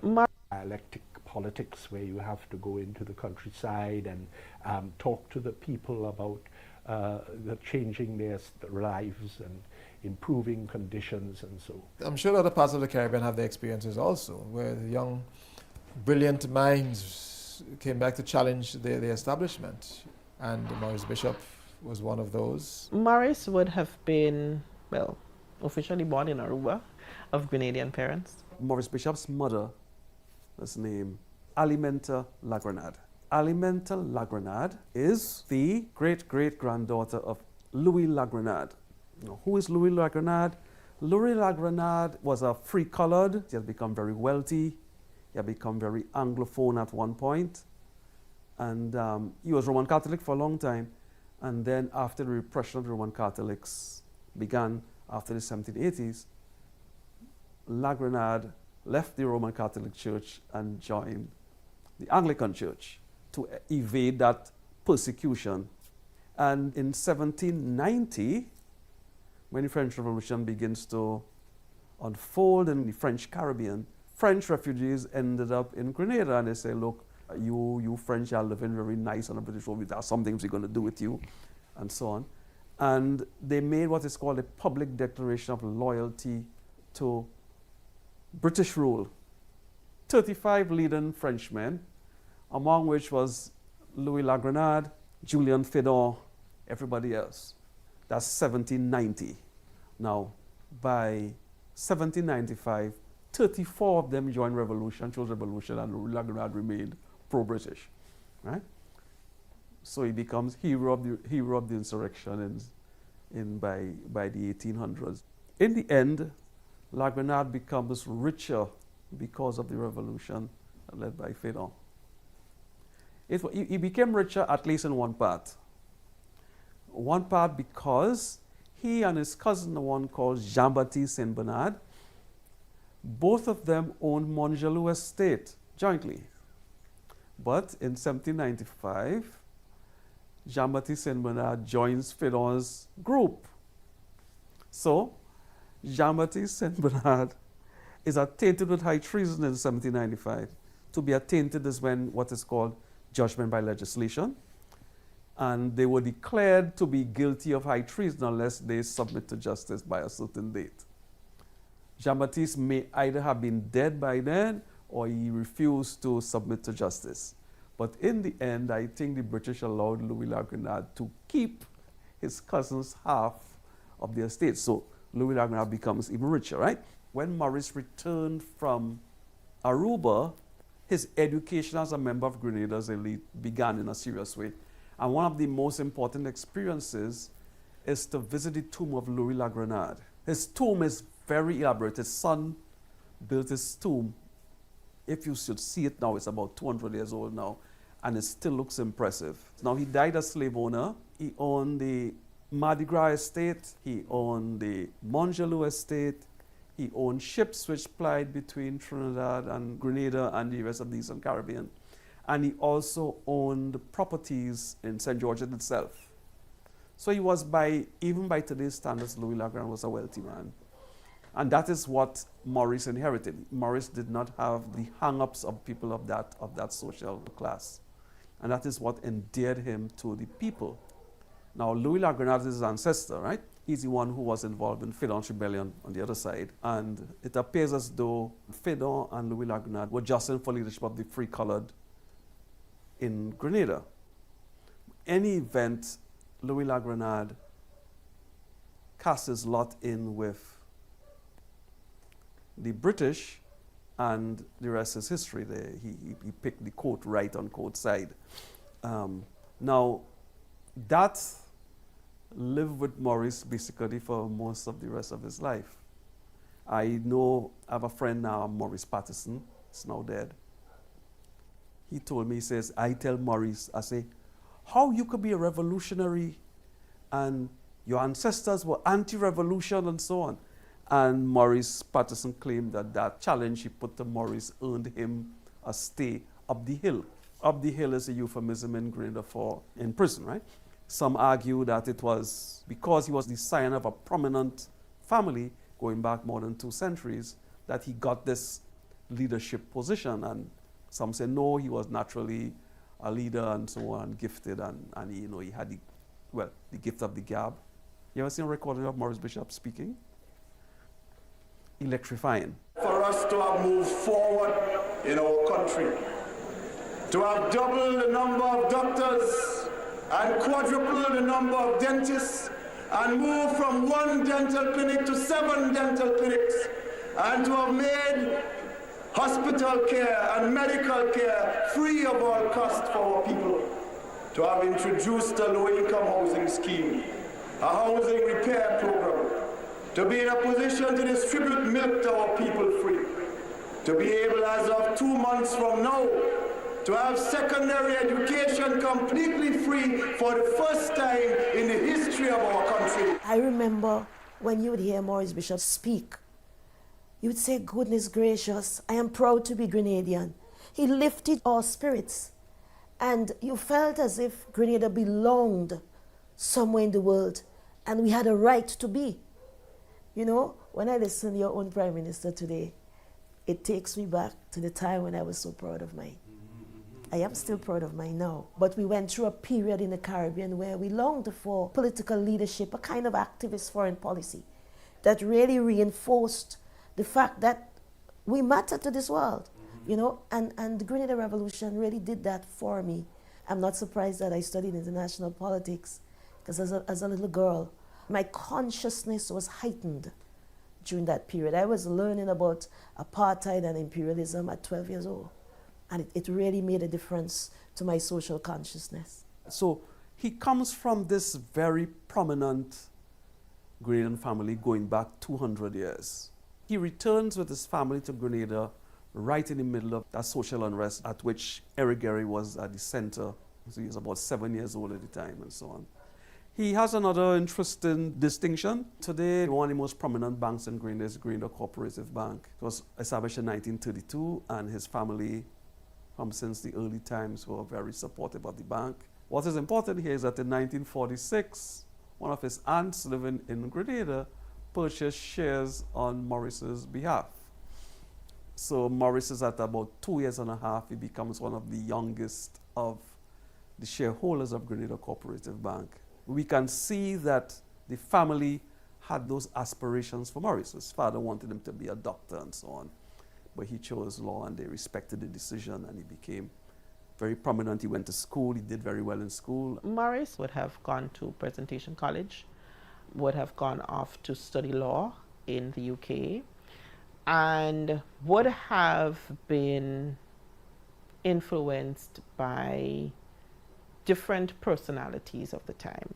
So whether it was Malcolm X, USA, whether it was Fidel out of Cuba, whether it was Nyerere, you have him starting to read and be exposed to a lot of that sort of revolutionary ideas and ideologies. Maurice was studying, doing law in England at the time when some strange things going on, right? Enoch Powell, Rivers of Blood speech, right? Racial discrimination, and he was subject to that. Now, you would appreciate Britain in the 1960s. Britain is trying to recover from World War II. With all the men being killed during the war, they are looking to rebuild Britain. And as Louis Bennett say, we end up recolonizing Britain. And the British didn't like that one bit. So Maurice had his own strain of Black Power stuff. And then I think that Maurice became familiar with the materialist conception of history whilst in Britain. So he came back a completely different man in 1969, 1970. And he immediately plunged himself into radical politics. So we know in 1970 when Eric Gary said, when you neighbor house on fire, wet your own, he was involved in that movement, which later became known as the New Jewel movement. So there would have been at least two opposition parties. A very conservative Grenada National Party headed by Herbert Blaise, who becomes Prime Minister much later on, and the very radical New Jewel movement headed by Maurice Bishop and Unison Whiteman and so on at the time. The Jewel Boys, as they were called, they would have been young intellectuals returning to Grenada and of course wanting to make changes at home and recognizing things about the Gary regime that they did not necessarily like or appreciate. So Squandermania, for example, that was one of the things that they were upset about. Our main crops would have been nutmeg, bananas, and cocoa. And it was operated through a cooperative where the farmers came together, formed the cooperative, and sold their nutmegs and sold their cocoa and so on. Gary made efforts to take over those cooperatives. So, of course, you got pushback from people in that regard. And opposition to him meant violence, unfortunately. So we have the formation of the Mongoose Gang. It's 1970 because I'm basically a child back in 1970. And in Trinidad, we're having what is called the Black Power Revolution. Gary says, one of the classic folk sayings of our era, he says, your neighbor house on fire, wet your own. To keep the Black Power fire from reaching Grenada, man, I have to put Grenada under manners. There's actually a quotation by Gary saying that he's going to recruit the roughest roughnecks to assist him if, in other words, people don't want to behave and they don't want to listen. There was some guys in different parts of the island that were involved in what you call gang warfare. So what Gary did, we had a situation with mongoose infestation. So those guys were then brought in to work in those gangs. But they were so grateful for Gary that they actually formed a natural bond as bodyguards. Yeah? So they were then later on referred to as the Mongoose Gang, that their role was to go around the country to eradicate mongoose from, setting traps and holding mongoose throughout the land, because Grenada still had a lot of cane fields in producing rum in particular, and sugar to a certain, but mainly rum by the time sugar was going out. So their role was to eradicate mongoose. Later on, because of that gratitude, several guys then became a sort of voluntary defense force everywhere Gary go to defend Gary. They became extremely abusive at some time. And I tell you, people saw Gary as a sort of semi-god because Gary had this transfer of wealth. So there was this natural bond and love for Gary by a large number of the populace. So yes, the Mongoose Gang went out and terrorized. At sometimes they were at odds with the police, at sometimes the police turned a blind eye. And they were basically persons who were given authorization by the government to use violence. For example, the NJM would have had a newspaper. It was called the Jewel. And you hear all these wonderful stories from older people who were part of the process telling you that they had to hide to actually make the newspaper so that Gary's people would not see them. All sorts of hiding in downstairs apartments and that sort of stuff. There was one lady who said the police was knocking on her door, and thank God for long skirts back then, because she put it on a stool, she sat on it, and she had a wonderful conversation with the police officer until he left. But ways of trying to sell the newspaper. So there was one particular gentleman, Jeremiah Richardson, who would have been selling newspaper and was actually gunned down by Gary's Mongoose Gang. There were instances of persons' houses being raided and of course searched, people being beaten up because they were anti-Gary and did not necessarily like the way he was doing things. This St. George's businessman was one of the victims of a recent beating. He told us he was beaten by a gang of men with coconut branches. So the New Jewel movement used it as a building block to show how, or to say that Gary is, of course, a dictator. Was there abuse taking place? Of course, there was abuse by some of the guys, and then people that were walking the streets sometimes as seen as young men, not always associated with the revolution, were sometimes harassed and beaten by Gary supporters. He introduces into Grenada's politics collective political violence as a way of dealing with political opposition and issues.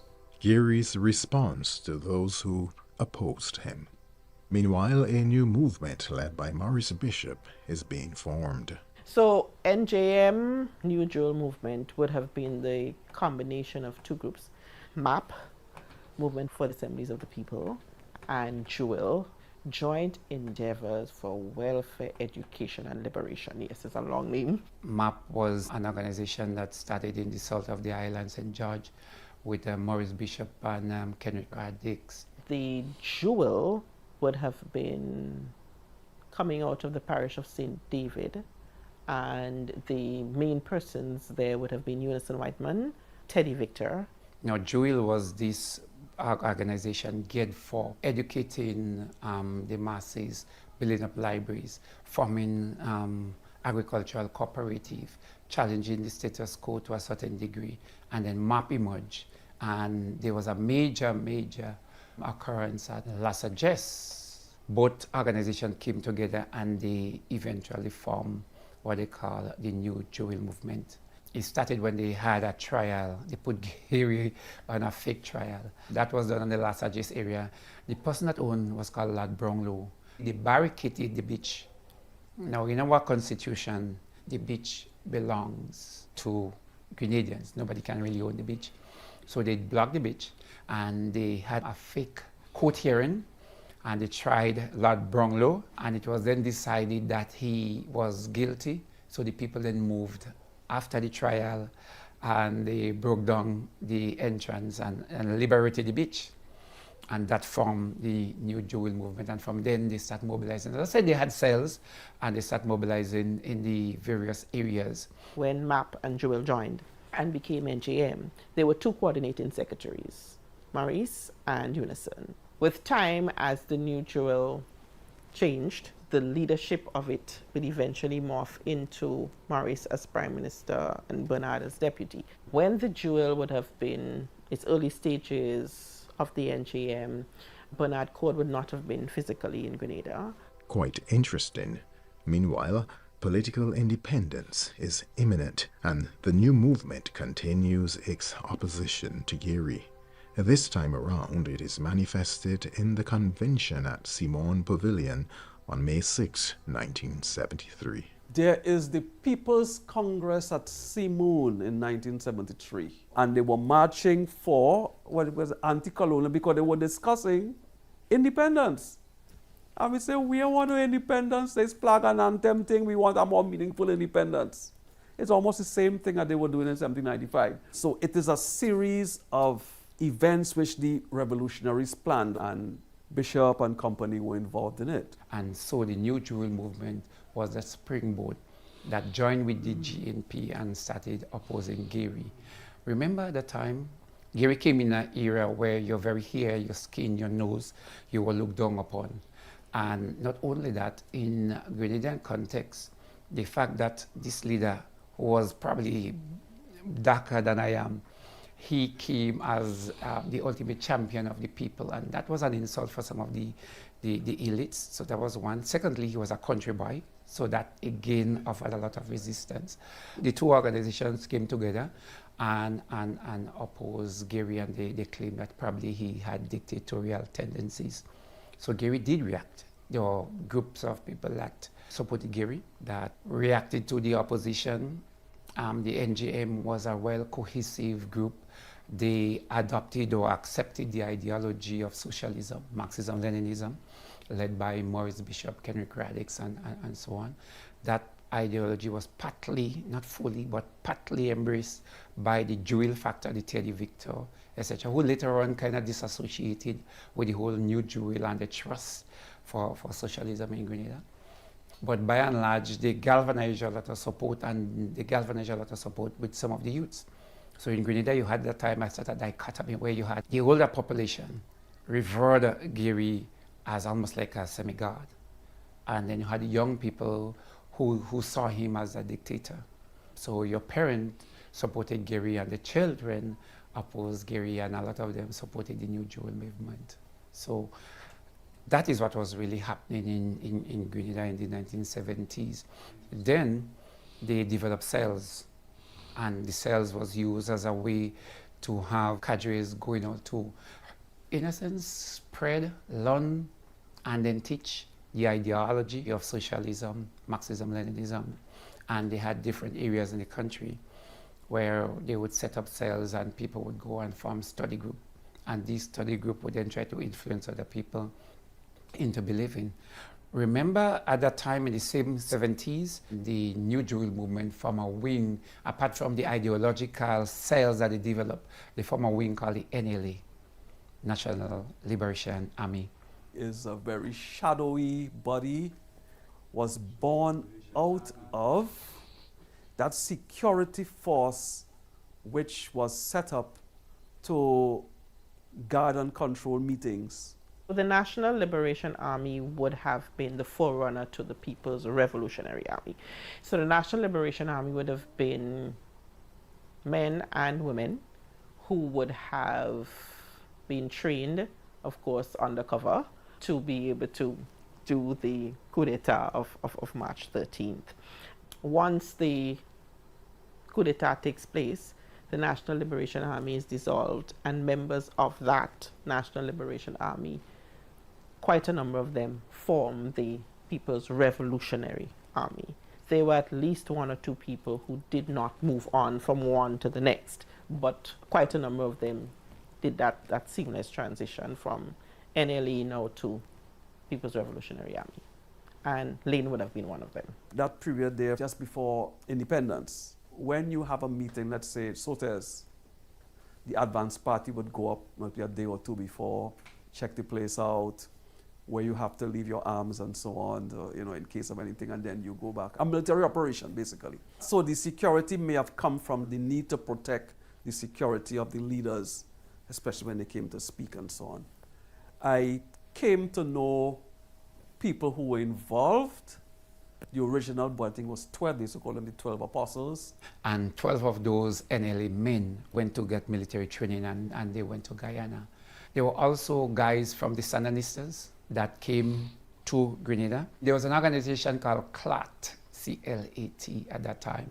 And they used to have serious seminars in places called SAMS in the St. Andrew area. Under that umbrella, they brought guys from Nicaragua to have discussion on guerrilla warfare and how to develop socialist cells, etc. So there was actually a dual process of preparing for military activity, but also with a need to arm the population with a political ideology, and that was on socialism. We also had the advent of Rastafarianism. And I believe more than anything else, Rastafarianism played a major role, mainly through music, the reggae music, that was more a liberating factor than socialism itself. Rastafarianism is the only movement that has been formed in recent time that actually did not depend on books or had what you call a pyramidal structure. Rastafarianism was spread through reggae music. The whole ideological context was based on the listening to. And in reaction to what was happening, where our leaders were then identified and was compromised or bribed, Rastafarianism as a movement became a diverse, non-pyramidical structure. So there was no leadership where you could pinpoint that you had to go to that tabernacle or to that church or that person was a prince. So it's the only movement of its kind that was formed since then. There is, when you look at the scene presently, you have not seen anything where music was the medium you used to inform yourself. So Grenadians embraced that. It facilitated a cultural and spiritual movement that celebrated African heritage and promoted resistance to the cultural imperialism of the colonial past. Resilience of the Spice Isle continues next week at the same time. I'm Sherwood McCaskey. Thanks for your time.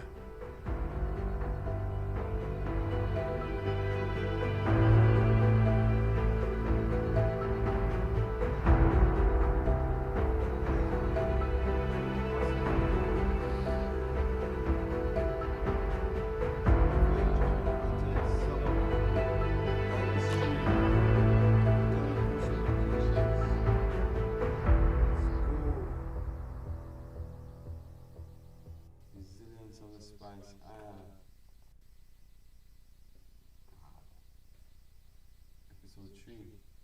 That was episode 3. That was episode 3. Interesting. That was episode 3, guys. Oh yeah, it's nice. Let's see.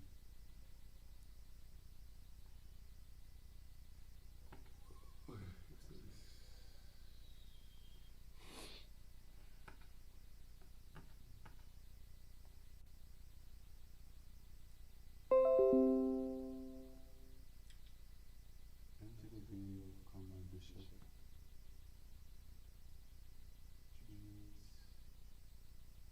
It's only a 3 minutes video, yo. Look at this one, man.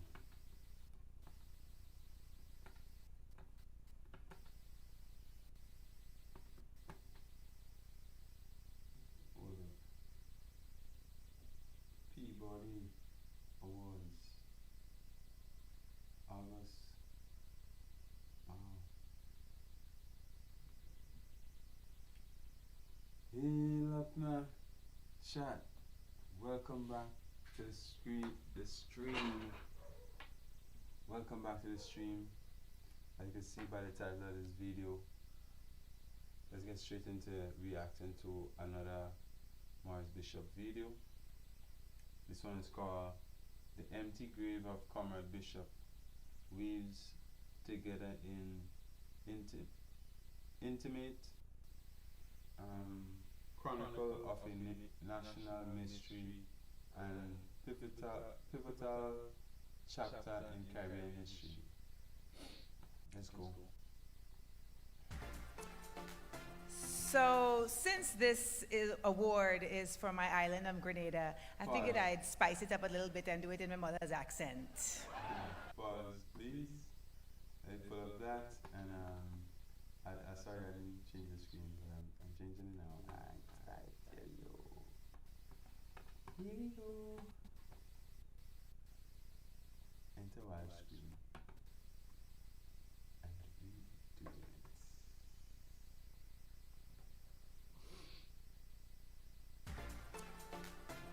So, since award is for my island of Grenada, I figured I'd spice it up a little bit and do it in my mother's accent. Maurice Bishop, a revolutionary leader and politician who served as the Prime Minister of Grenada over 40 years ago, was executed in 1983, along with 3 cabinet members and 4 supporters. Their remains were never found. Our next Peabody winner delves into the mysterious disappearance of this controversial figure amid a U.S. invasion of the Caribbean nation. It features archival material and voices of family members and Grenadians who lived through the era, shedding light on the impact of American imperialism and Black liberation. Here is the podcast, The Empty Grave of Comrade Bishop.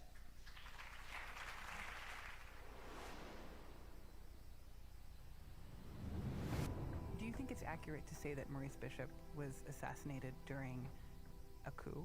Yes, yes. It was a military coup. He was assassinated, cold-blooded. And not only him, there were a number of other ministers. Horrible mistakes that led to horrible crimes.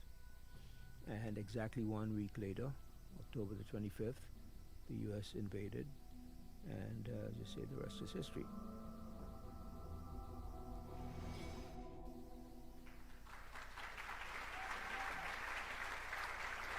Accepting on behalf of the empty grave of Comrade Bishop is creator and reporter Martine Powers.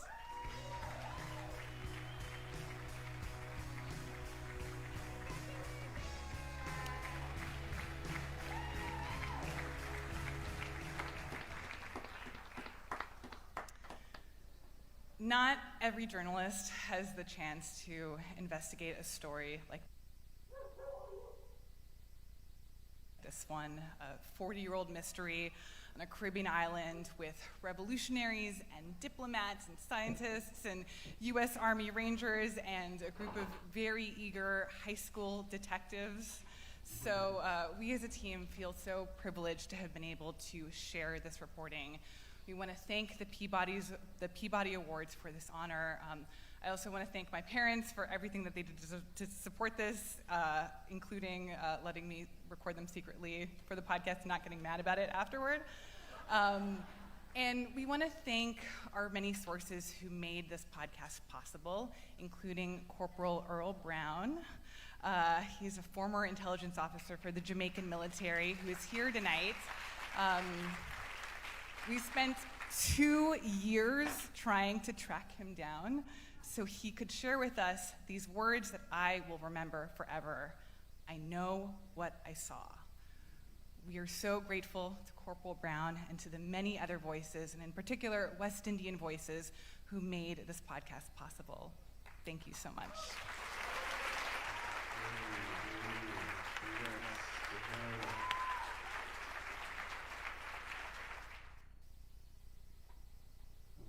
Congratulations to her chat.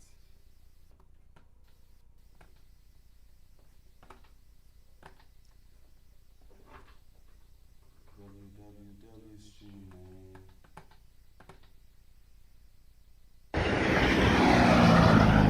Guys, you know, so I drive past, and I see that gentleman right in that corner here.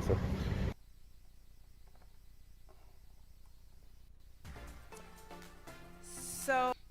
Right in that corner here, so I'm going to have to stop over this, so guys. And I'm ask you. You alright, my elder? Yes, well, that, you know. Oh, I'm here where you go sit down here, sir. I'm going to tell them to complain, man. Say, I come here, come off.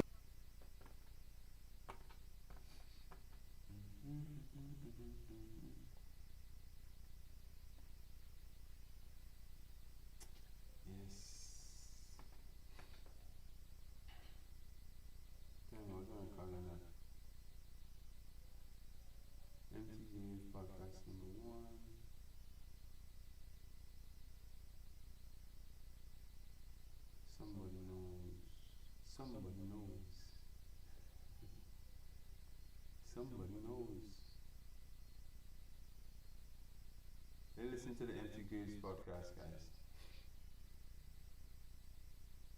Somebody knows. So I just want to Hold on, before we start, let's use the screen and then start. ask to be clear. Sure. Did you ever see the body of Maurice Bishop? No. You're sure? Absolutely. Did you see Maurice Bishop's body? No, I didn't see his body. Not at the fort? Not at all. Did you see the bodies of anyone else I didn't see the bodies of anyone else. Do you remember speaking with any of the people who were involved in looking for Maurice Bishop's remains? None.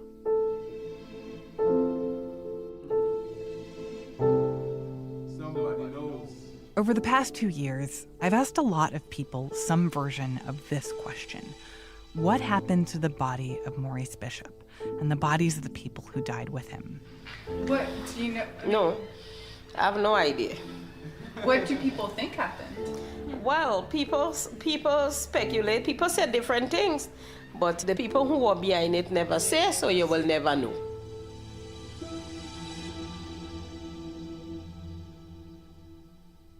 Going around and asking people about human remains is not usually my thing. Some people listening to this podcast might know me from my day job. I host a daily news podcast at the Washington Post, which is to say, I don't specialize in crime reporting. I'm certainly not a true crime junkie. I mean, I can't even watch CSI without it giving me bad dreams. But then, a few years back, I learned about this mystery on the Caribbean island of Grenada. 40 years ago, Maurice Bishop, the country's beloved prime minister, was executed, along with 7 other people. And to this day, no one can say what happened to their remains. Since I first heard about this mystery, I haven't been able to shake it. So I've been asking questions. At this point, I've interviewed more than 100 people. People who witnessed the killings, people who were convicted of the murders, and others who, for reasons I'll explain later, also have a connection to all this. Soldiers, diplomats, intelligence officers, even a member of the U.S. Congress. Can I ask, what do you think happened to the bodies? If you had to guess, where do you think they are? I don't know. I mean, I really don't know. I have no idea. I can't even put 2 and 2 together on this. And these questions I've been asking have led to some strange conversations. No, the U.S. Navy is not in the body snatching business. I can assure you of that. Still, I've kept asking because the question of these missing remains matters. We'd have liked to have a body to bury and to respect. So you live with your pain and sorrow and what have you. This mystery has been weighing on the family members of these victims for 40 years. It's also left a gaping hole in the psyche of an entire nation. And after 2 years of asking questions, we've gotten some new answers. Hello? Hi, my name is Martine Powers. I'm calling from the Washington Post. I'm calling because I'm trying to find a forensic pathologist who was in Grenada in 1983. Is that you? Yes, it is.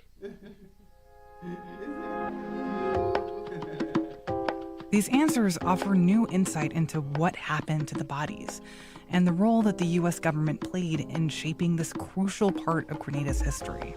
I've been involved in a lot of investigations, forensic investigations, and criminal investigations, and I can tell you, in my words, this thing stinks.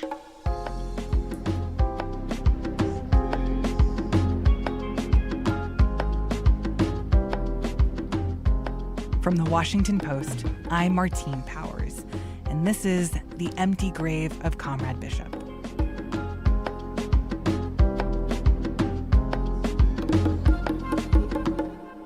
Episode 1. Before we get any further, I should tell you how this all started. 6 years ago, I got a phone call from my parents that every 20-something dreads. Martz, we are moving to a new place, we are selling our house, and you need to come pick up all your books and stuff that you've left here for the last decade. Well, that is not accurate, because that makes it sound like it was a spur-of-the-moment decision, which it absolutely was not. That is my mom, Francine. She's originally from Trinidad, but she spent most of her adult life in Miami, where I grew up. And when she and my dad got to retirement age, they started thinking about making a change. My dad wanted to be somewhere with less traffic and less noise, somewhere with beautiful views. For my mom, it was a little more personal. I was sort of tired of living in a foreign country, trying to sort of simulate Caribbean life while living in America. I wanted to get back to my own Caribbean roots. I really, quite honestly, wanted to deal with my own Caribbean people. So my parents decided to relocate to the island of Grenada, this former British colony right at the bottom of the Caribbean where they had some old friends. This island is stunning. Mangoes and cocoa and nutmeg just grow on trees on the side of the road. The beaches have the bluest, clearest water I have ever seen in my life. And when it gets dark out, it's so tranquil. There's just the sound of the breeze and these little frogs that come out at night and chorus all over the island. They're so loud that I can hear them through the phone when I'm talking with my parents. Right. Because we had reached retirement age, and I always wanted to be back in the Caribbean. I really... Hold a second for me. Joe, Martin is recording something with me. So could you not do the bottle, please? I share all this with you, including my dad scraping the last bit of horseradish out of a glass jar, because it wasn't until my parents moved to Grenada that I started to learn more about the history of this country.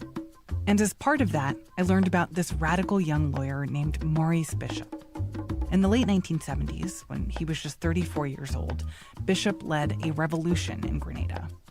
He overthrew a dictator. He became the prime minister, and he governed for 4 years.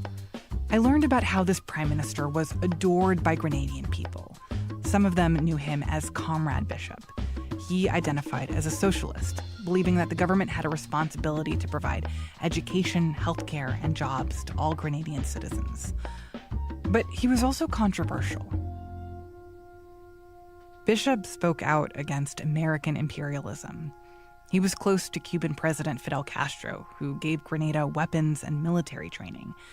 And that put Bishop and Grenada right at the center of tensions between the U.S. and the Soviet Union during the Cold War. Then came the events of October 19th. You're going to want to remember that date because it's going to come up a lot. On October 19th, 1983, Maurice Bishop was killed. He was shot, execution style, by members of his own army. Grenada's Marxist Prime Minister Maurice Bishop had been under house arrest by more hardline Marxist military leaders.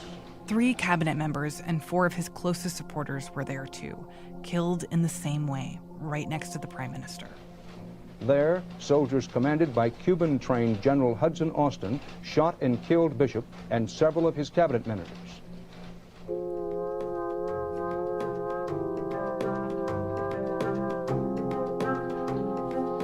Let me just underline here.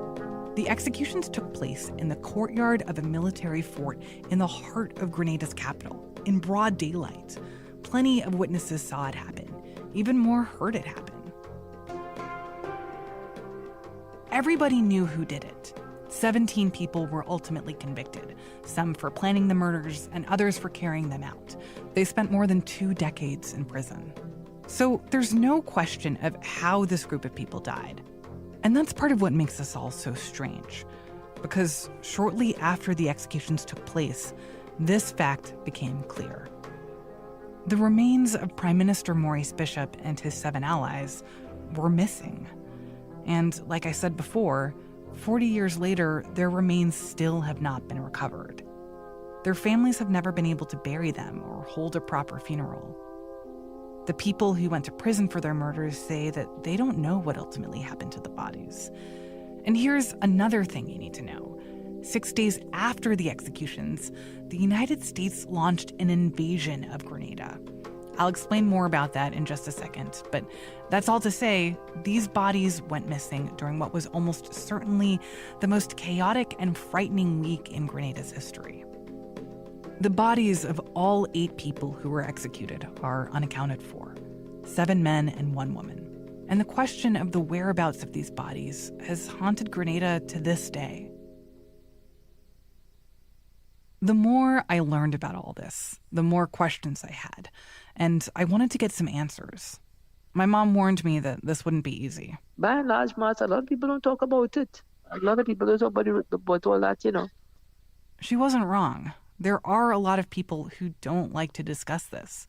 But even more people do talk about it. They talk about it a lot.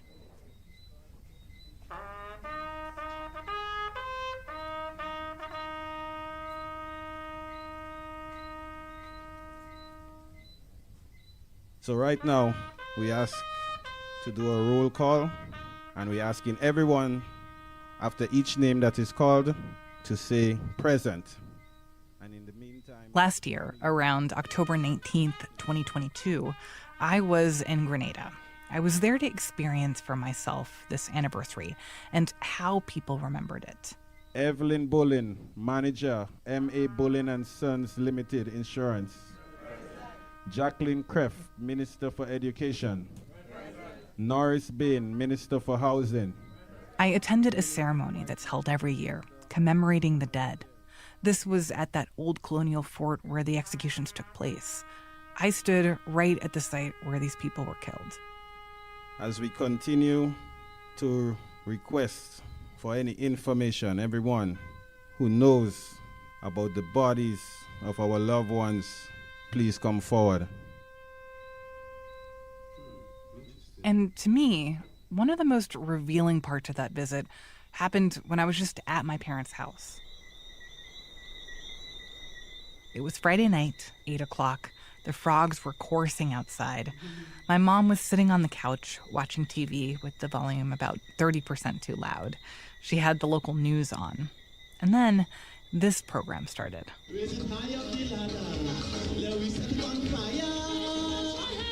This is a show on the Grenada Broadcasting Network that comes on every week. Good evening, everyone, and welcome to We Culture for another Friday, the 21st day of October 2022. Well, hey, I've got a big surprise for you. I've got a co-host. I've got my co-host in studio with me tonight. Every episode has a topic: sports, music, politics. The host of the program is Godfrey Augustin. There's a panel of guests who join from different places. Viewers call in with their questions and their comments and their complaints. We have room for the rest. Yes, indeed.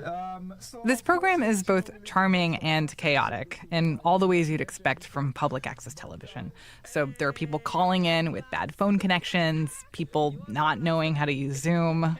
There's a guy standing outside under a street lamp for some reason. Well, let me say, I'm using the street light just so this fella commented about the telephone pole.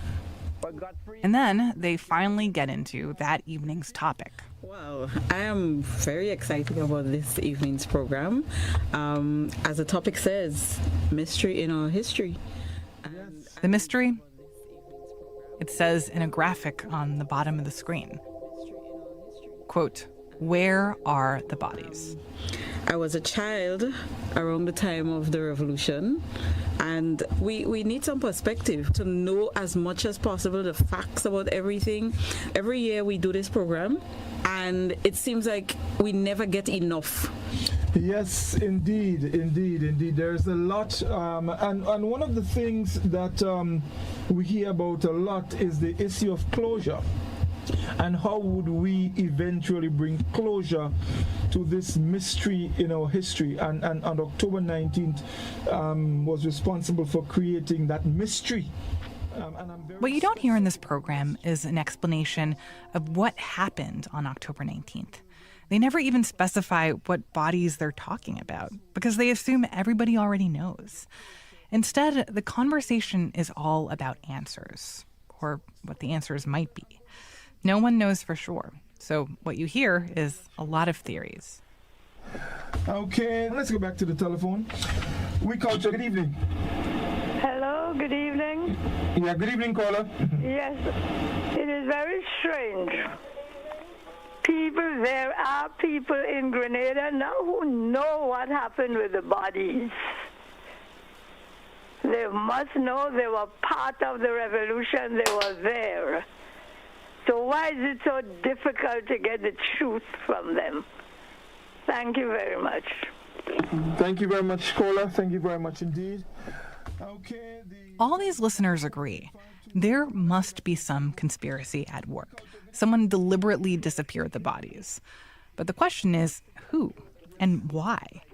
People on the show have different positions on that. Some blame the Grenadians responsible for the murder of Maurice Bishop. So think about a prime minister is being executed. That is a deliberate plan. The person that have the most to gain would be the person that is instrumental in doing that or leading that execution. That is the first point. So what this guest is saying is that the executioners would have had the most to gain by disappearing the remains, basically getting rid of the evidence of their crime. But most of the people calling in actually believe an entirely different theory about who's responsible. I'm convinced that the Americans knows about the body. Definitely. It's simple. The United States government knows of the final movement and what happened to the bodies of our leaders in this country. Okay, as you can tell, people are really heated about this. And I think it's worth sitting with that for a second. So remember that invasion that I mentioned a little earlier? If you are an American under the age of 40, it is highly possible that you have never heard about this invasion. Most older Americans tell me that it's just a vague memory. But for Grenadians, like the man that you just heard, they have never forgotten. 6 days after Bishop and his cabinet members and supporters were executed, people woke up hearing the drone of a U.S. military plane and the sound of helicopters and gunfire. The U.S. was sending in thousands of troops with the goal to restore democracy and protect the lives of a group of Americans living on the island. The fighting lasted just about 3 days.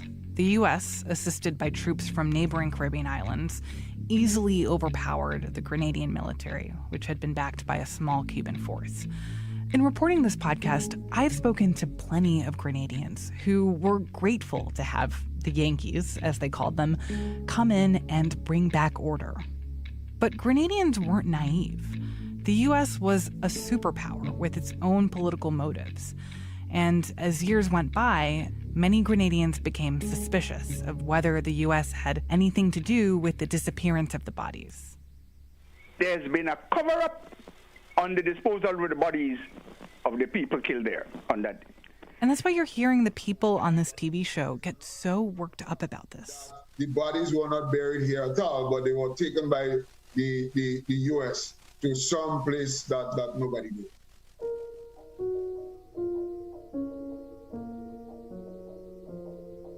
The theory you're hearing from these callers is that at some point during or after the invasion, the American government disappeared the remains of Maurice Bishop and others. The specifics of these allegations range pretty widely. Some people think American troops buried these remains in secret somewhere on the island. Some believe that the U.S. had them quietly cremated or thrown into the ocean. Some even think that the remains of Maurice Bishop and the others were brought back to the U.S. for testing, like still sitting in some lab in Washington or something. But why would the U.S. do something like that? Hide the remains of a prime minister? That was my question the first time I heard these theories. And Grenadians have an answer. because of what Maurice Bishop represented. Tampered with, and I believe it was a deliberate attempt by the United States government at the time to not have any kind of inkling that a revolution occurred in Grenada, in which you had this man here and this cabinet who were all martyrs. Yeah? Somebody knows.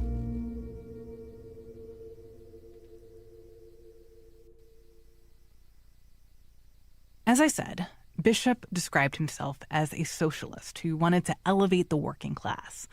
But he was viewed by the U.S. government as a threat, a radical allied with the communist Soviet Union. So an underlying theory is that the American government might have been worried that Bishop's grave could become a shrine, or that if there was a big national funeral to lay him to rest, it could turn him into a martyr, inspire his surviving comrades to keep pushing his ideas against imperialism. The example you'll hear Grenadians bring up again and again is Osama bin Laden.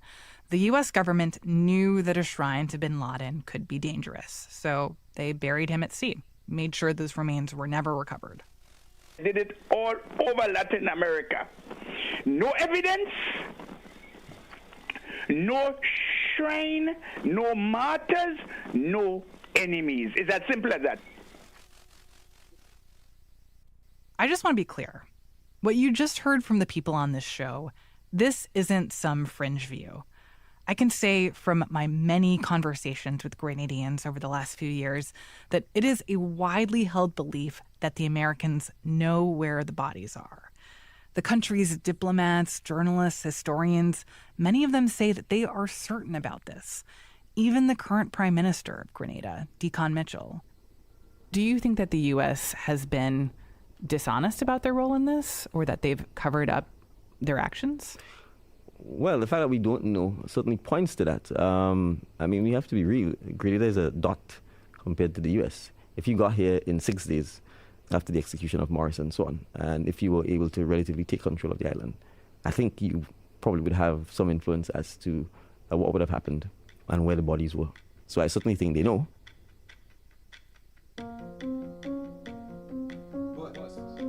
Grenada's leaders have been asking the U.S. government about this in one way or another for 40 years. Since the beginning, the U.S. has consistently denied having any involvement in anything to do with Bishop's remains. When I reached out to the State Department about this, they said what they've said several times over the years. We have no knowledge of or information about the remains of Prime Minister Bishop.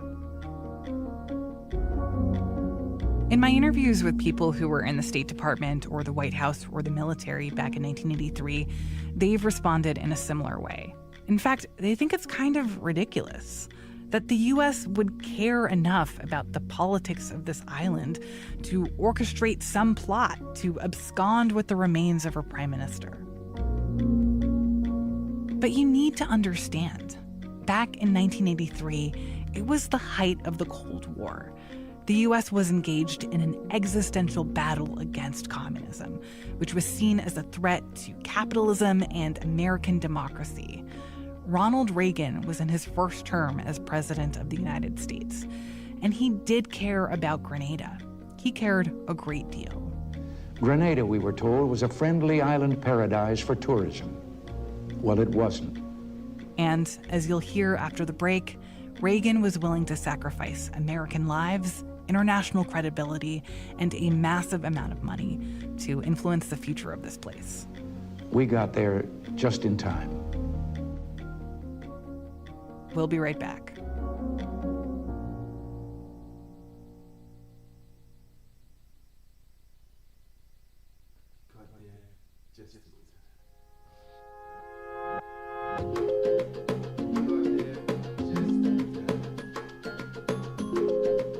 It might help to picture how all of this was playing out in 1983. In one corner, there was Ronald Reagan. My fellow Americans, tonight we're launching an effort which holds the promise of changing the course of human history. The American president, a conservative former actor and governor. At 72 years old, he was about halfway through his first term as president. In the other corner was Maurice Bishop. Long live the people of free Grenada! a black revolutionary in his late 30s. He was the leader of a political party called the New Jewel Movement. It described itself as Marxist-Leninist and was allied with Cuba and the Soviet Union.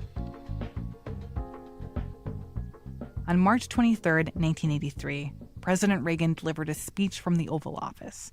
It was broadcast live on national television, 8 p.m. on a Wednesday, right after Family Feud. My fellow Americans, thank you for sharing your time with me tonight.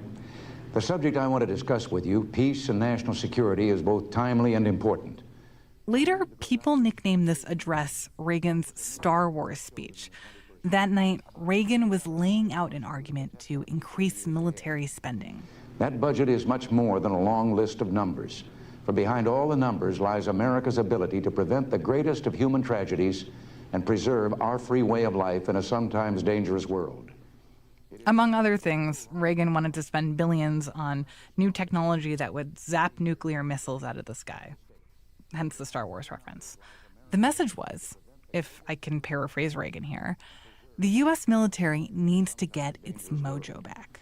It is part of a careful long-term plan to make America strong again after too many years of neglect and mistakes. It had been almost a decade since the end of the Vietnam War. The U.S. was still hurting from that loss against communism. And now it seemed that the Soviet Union was gaining ground in the Cold War. They were building more weapons and sending those weapons to allies all over the world, including countries in America's backyard. They're spreading their military influence in ways that can directly challenge our vital interests and those of our allies. The Soviets had sent missile launchers to leftist revolutionaries in Nicaragua. They'd sent warplanes to Cuba, America's closest enemy. And then, about halfway through the speech, a photo comes up on the screen. An aerial photo of a runway. 2 long strips of asphalt stretching diagonally across the screen. On the small island of Grenada, at the southern end of the Caribbean chain, the Cubans, with Soviet financing and backing, are in the process of building an airfield with a 10,000-foot runway. Grenada doesn't even have an air force. Who is it intended for? Imagine, at this point, a lot of Americans watching this broadcast had likely never heard of Grenada before, or they had it confused with Grenada, which is a city in Spain. So not only were they finding out that this island at the bottom of the Caribbean was, in fact, a country, they were learning that the highest levels of the U.S. government thought that this country was a threat. An airfield was being built by hundreds of military construction workers sent over from Cuba. This airfield could be used to bring in Soviet weapons and planes. The Soviet-Cuban militarization of Grenada, in short, can only be seen as power projection into the region, and it is in this important economic and strategic... This was genuinely worrying to a lot of Americans. They remembered what took place 2 decades earlier, the Cuban Missile Crisis, when the Soviets sent nuclear missiles to Cuba. For a couple of weeks, it seemed like the U.S. and the Soviet Union were headed for nuclear war, until the Soviets agreed to remove those missiles. So if something similar was brewing in Grenada, that could be very dangerous for the U.S. The rapid buildup of Grenada's military potential is unrelated to any conceivable threat to this island country of under 110,000 people, and totally at odds with the pattern of other Eastern Caribbean states, most of which are unarmed. The fact that Reagan was talking about Grenada in a primetime speech on national television was a big deal. And it was a major escalation of Reagan's disapproval of what was going on in Grenada. The year before, in a speech in Barbados, Reagan had said that Grenada was helping to, quote, spread the virus of Marxism. And then, in a speech to the National Association of Manufacturers, I know a good many people wonder why we should care about whether communist governments come into power in... Reagan brought up again this country that, up until recently, was only known for exporting nutmeg. Grenada, that tiny little island. By the way, it's never just Grenada, right? Like, it's always tiny Grenada or little Grenada, Grenada in America's backyard. That tiny little island is building now, or having built for it, on its soil and shores, a naval base, a superior air base, storage bases and facilities for the storage of munitions, barracks and training grounds for the military. I'm sure all of that is simply to encourage the export of nutmeg. And that's why, by this point, the U.S. government had taken steps to punish Grenada. They'd cut off diplomatic ties. They'd refused to recognize Grenada's ambassador to the U.S. They put a pause on economic aid to Grenada, and then they pushed international banks to also stop giving them money. It isn't nutmeg that's at stake in the Caribbean and Central America. It is the United States' national security. Wow. Of course, this rhetoric from Reagan wasn't just for Americans. Prime Minister Maurice Bishop was hearing this message too. I asked somebody in Bishop's government about how it felt to be on the receiving end of all this. We're very small. How could we possibly pose a threat? But what about the airport? All right, yeah, what about the airport? Don Rojas served as Bishop's press secretary during this period, and Don remembers feeling outraged. The airport was being built for civilian purposes only, all right? And it proved to be the case, all right? They claimed that we were also building submarine bases in Grenada. There's absolutely no evidence of that. We in Grenada were the victims of disinformation 40 years ago, coming from the U.S. government. To many Grenadians, Reagan's statements seemed like direct threats. But at least in public, Bishop played it cool. His reaction was, all right, well, we'll fight those SOBs kind of thing. You know, we'll take them on, small as we are. We will not compromise our dignity and our independence and our self-respect. That was his fighting response. And that was a way, of course, to also inspire us, those close to him, to stiffen our backs against this kind of pressure coming from the U.S. So he says Bishop came up with a strategy on how to deal with this pressure. They would make a visit to the U.S. for a kind of PR campaign, speak with influential groups, get out Grenada's side of the story, and hopefully get a meeting with Reagan. Sit down, face-to-face, president to prime minister for the very first time, and just talk things out, de-escalate. Exactly. Lower the temperature. Absolutely. So if you were able to meet with Reagan in June of 1983, right, with all that stuff in your head, what would we have said to him? Nothing to fear. We want to have cordial diplomatic relations with you based upon certain fundamental principles. You don't mess with what we're doing in Grenada. We're not going to mess with what you're doing in the U.S. Grenada doesn't pose a threat to the United States or to its so-called vital interests. So Bishop, Don, and a delegation from Grenada went to Washington. But he did not meet with you. Did not meet. He shunned us. Even Secretary of State, we said, all right, if we can't meet with the President, we meet with the Secretary of State. They also denied us a meeting.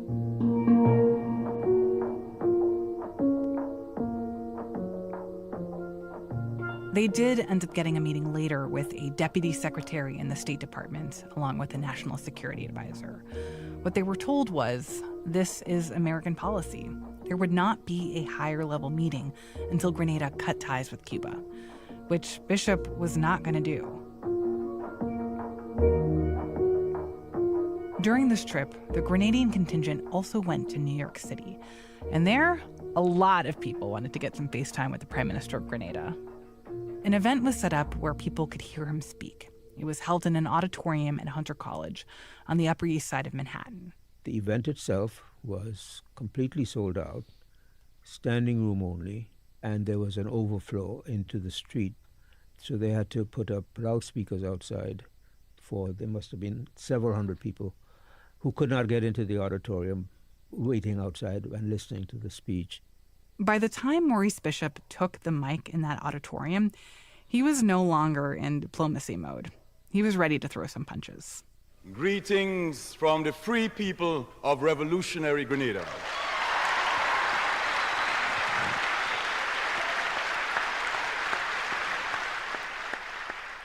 I've watched this speech dozens of times. It's his most famous address. And you can see and hear the qualities that made him someone that people were willing to follow. There's Bishop, standing at a lectern on the stage of this auditorium, members of his government behind him. Hanging above the stage was a big sign. Welcome, Prime Minister Maurice Bishop. Grenada is not alone. And may I also, right at this very beginning, say how very, very pleasant it is to be in this great hall where there are so many of our sisters and brothers. And I will certainly report your warmth, your enthusiasm, and your revolutionary support for our process when I return. From the moment you see him on stage, it's clear. Whatever the look is that you need to be a successful politician, this guy has it. You know, he kind of reminds me of that actor from that TV show Atlanta, Lakeith Stanfield. He had a commanding presence. He was, a good-looking guy with a small afro, light skin in color. He was probably 6'2", 6'3". He was impeccably dressed. Were you there for that? Were you in the room for that speech? I was sitting right up in the front row. This was, in the eyes of the Grenadian and Caribbean diaspora community in New York, this was a truly historic event. There were all sorts of people in this audience. Students, activists, diplomats, young guys with dreadlocks, old women in church hats, almost everybody black. And I recall seeing people just spontaneously jumping to their feet and applauding and clapping at certain lines in his speech, particularly the more militant lines, As Bishop gazed out at the masses with a little smile on his face, you could tell that he knew. This was his crowd. And this was his opportunity to set the record straight on all these allegations made by President Reagan. This other allegation concerns the question of our international airport project. This one is, of course, the most comical one of all. According to the formulators of this famous theory, Grenada's international airport is now going to become a military base and will now become a strategic jump-off point from where we can launch an attack on the great, big, powerful, mighty United States. It looks like if we have become a superpower.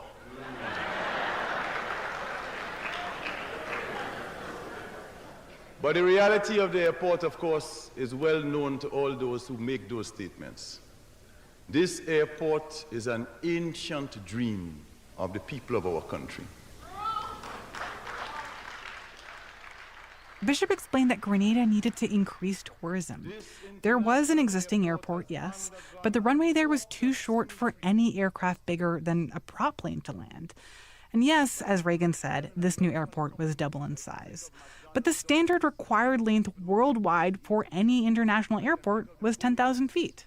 They have produced manuals saying what length of strip is required if their planes are to land.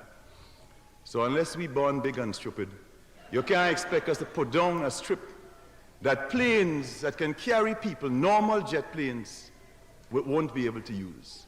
Unless we born big and stupid. I love that line because it's how Caribbean people actually talk to each other.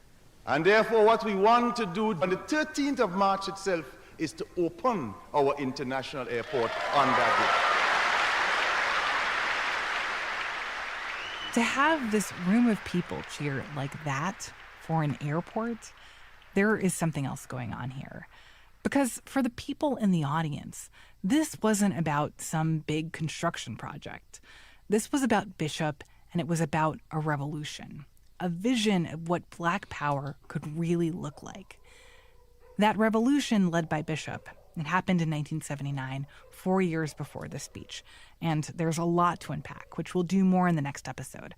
But what you need to know now was that the vast majority of Grenadians were the Black descendants of enslaved people. And they were still very poor, part of the legacy of colonialism. Unemployment, hunger, malnutrition, disease, illiteracy. These are the crimes and the sins that have visited upon the poor developing countries of the third world, while the industrialized countries continue to exploit our resources and to keep the profits. But since Bishop's new government had taken over, that was starting to change.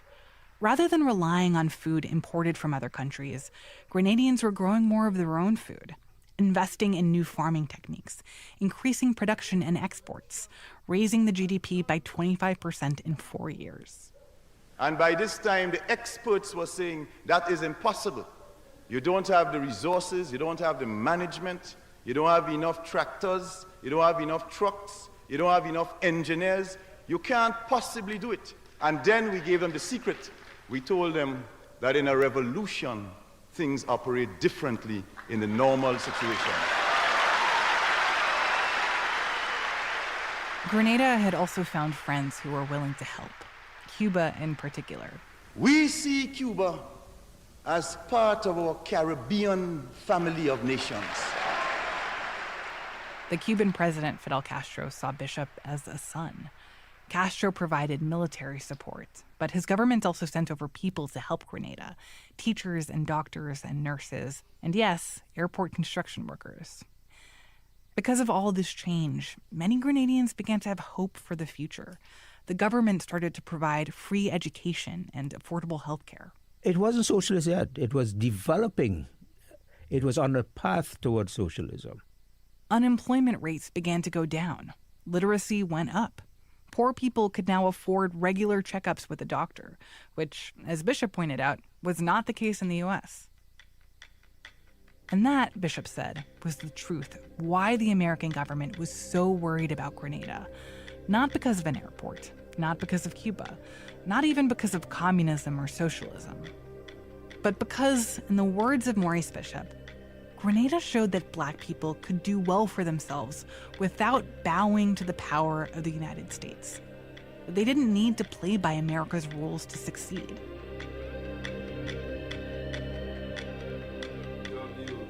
He really hammers this point home in this one part of the speech where he talks about what he calls a secret State Department file. Before I play this chunk for you, I should tell you that we asked the State Department's Office of the Historian if this report actually exists. They said they didn't have information on that question. We also requested it under the Freedom of Information Act. The estimated date when the State Department said they'd get back to us is January of 2025. So we're waiting. But Bishop describes this supposed file to the audience in great detail. There's an interesting one that we saw very recently in a secret report of the State Department. I want to tell you about that one, so you can reflect on that one. That secret report made this point, that Grenada is different to Cuba and Nicaragua, and the Grenada Revolution is in one sense even worse, I'm using their language, than the Cuban and Nicaraguan revolutions, because the people of Grenada and the leadership of Grenada speaks English and therefore can communicate directly to the people of the United States.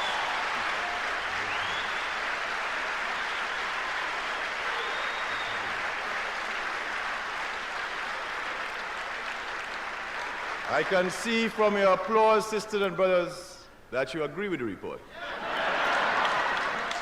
But I want to tell you what that same report also said, and said that also made us very dangerous. And that is that the people of Grenada and the leadership of Grenada are predominantly Black.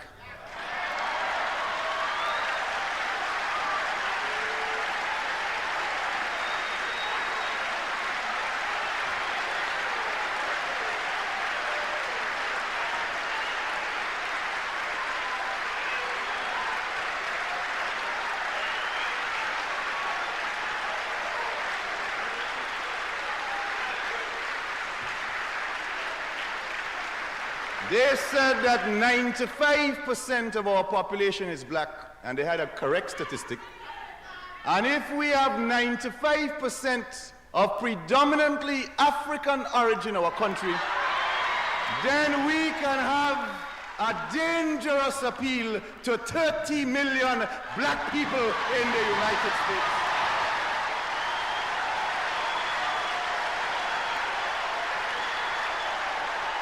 Bishop was tapping into something powerful. He was challenging centuries of white supremacy.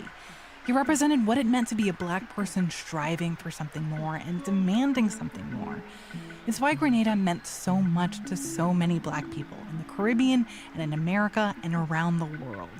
This embodiment of pride and success and power. This vision of what a black country could make for itself in a post-colonial world. They like to talk a lot about backyard and front yard and lake. Grenada ain't nobody backyard and ain't part of nobody lake.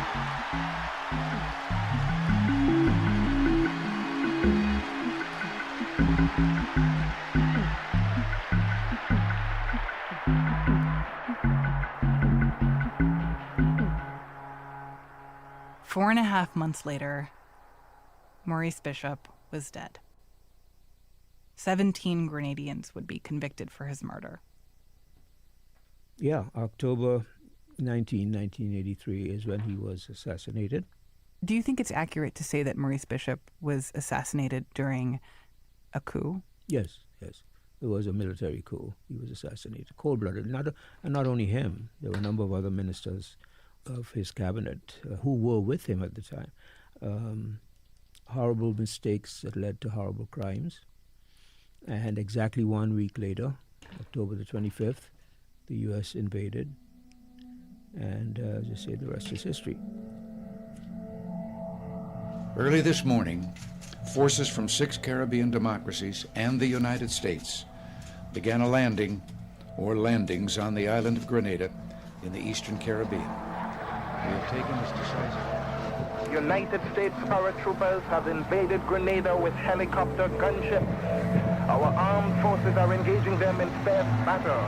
All Grenadians report immediately to our respective militia bases. It didn't last very long, a few days. I mean, and things were under control militarily. I mean, how could you possibly put up a lengthy resistance to the strongest military force on the planet?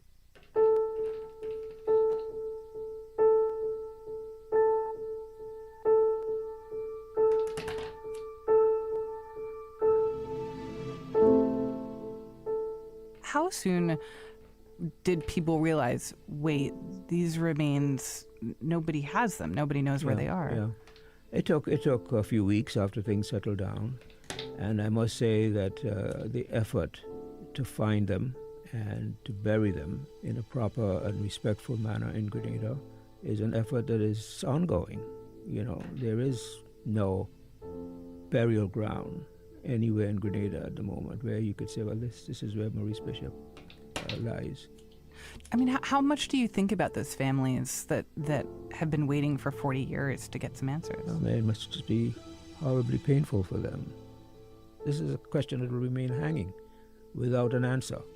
And I don't think that it is fair to the Bishop family, those that are still living, to all of Bishop's supporters in Grenada and around the world, and to the Grenadian people at large. I think this needs to be put to rest. And I hope it does. The time has come, in my view, for us to bring closure to this and to provide Bishop's life and legacy with a proper memorial. The time has come. It's long overdue.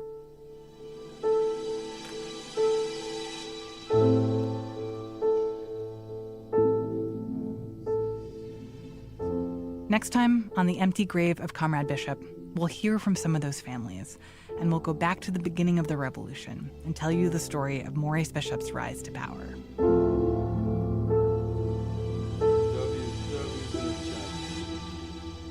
Amazing podcast. Thank you. Super amazing podcast.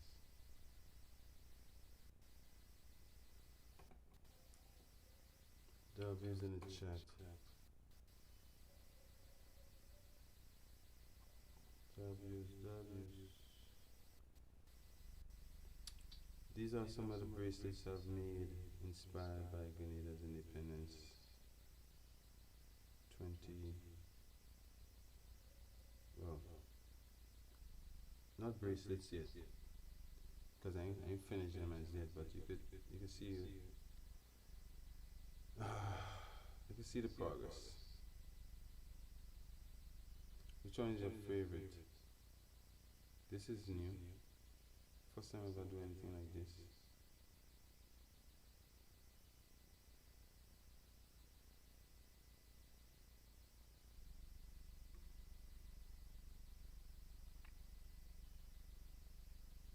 Which one is your favorite? Paracord mixed with recycle plastic cord. Which one is your favorite, chat? Plain black, classy black, or the ice green and gold with the black? Red, yellow, green, and black. Which one is your favorite? Type 1, 2, 3, 4, 5, 6. This one and this one is a thicker version. So 5 and 6 is small and thick. The thickest and the least thick. Then we have 7. Then we have 8. 7 is a nice one. It makes like a little piece of ice gonna go with. The majority of it is black. You like? W's. Like, share, subscribe, turn on post notifications. These are all the bracelets I've made so far. Let me know what you think. Well, I'll complete them. I don't think I'll be able to complete them in this stream because this stream has been going almost 4 hours. I don't want to make it too long. And so I'm gonna end this part here. I'm gonna see y'all there tomorrow for the conclusion, of how these will look.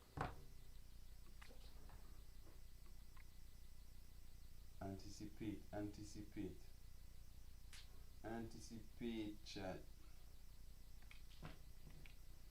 Yeah, dig. Yeah, buddy. So, before we go, y'all know what time it is. Y'all know what time it is, man. Come on. You gotta do Roblox. You kidding me? You gotta do Roblox.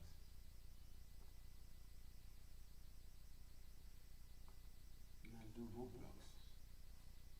Yeah. Roblox.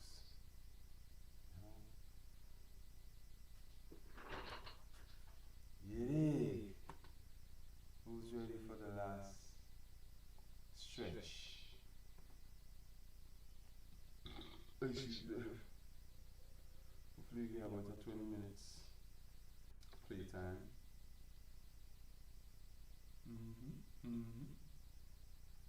What? Cancel.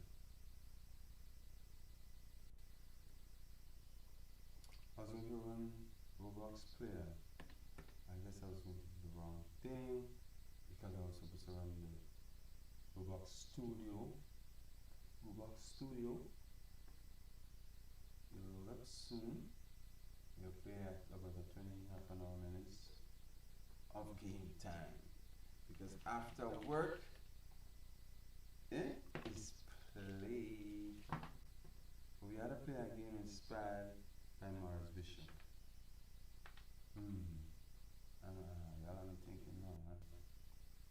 Chat? I'm really thinking no. What game should I play inspired by the great Honorable Maurice Bishop? Is there a chat? Should I type revolution in the chat?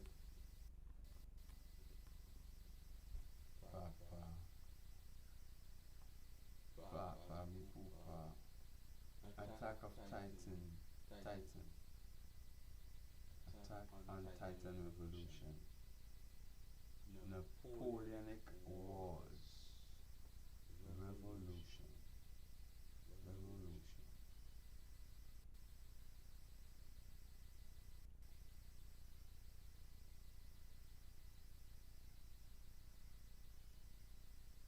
was number 100.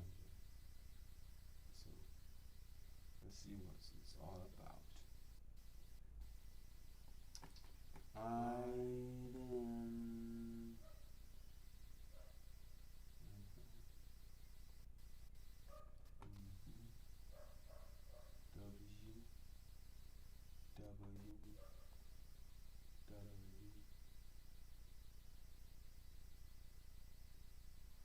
What? Freedom? Leave? Why? Why do I have to leave? God damn it.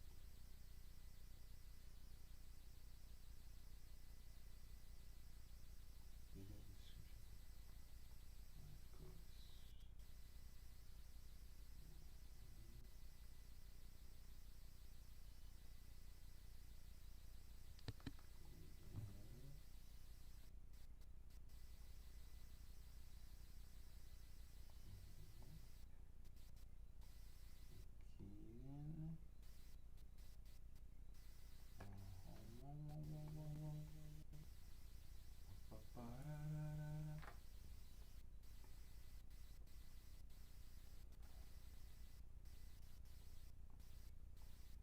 God damn, so hot in here.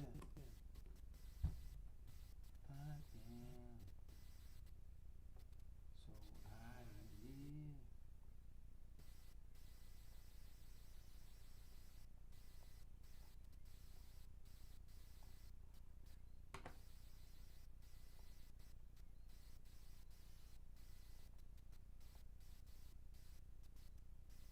What the hell?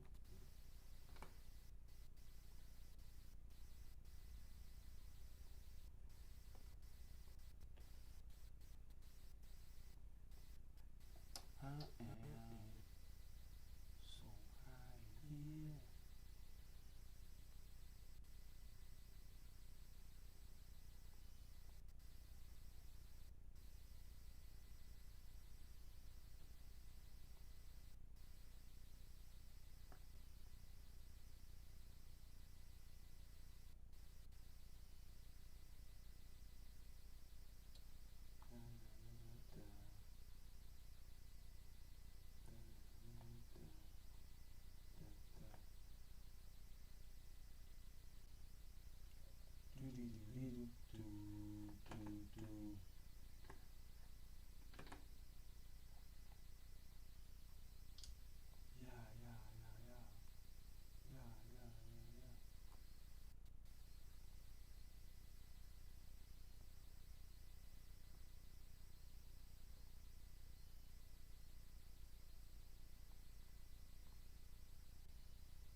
Who is ready for the game? Let's play.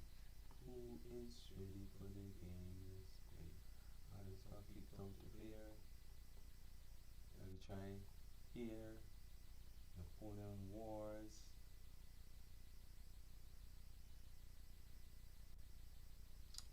Let's play Napoleon Wars. Baby.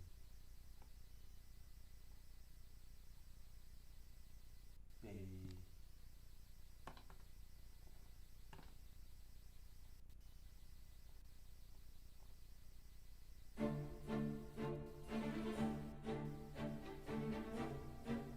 Interesting.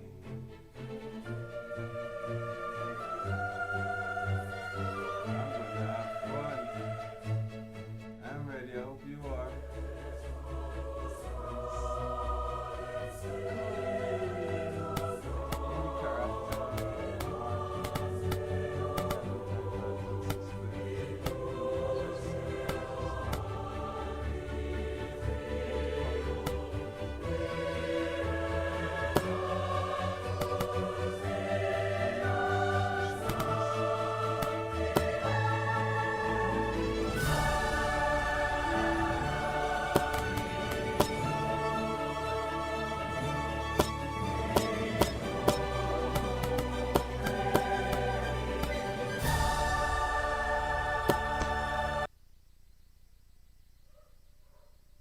Okay then.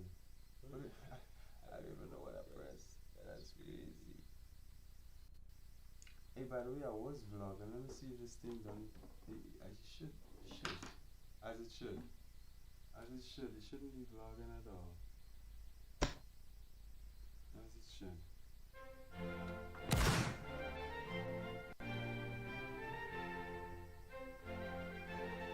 Attackers, visitors, defenders. Vive l'empereur! Maurice Bishop is a defender, so we have to defend. So what do we have?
Vive l'empereur!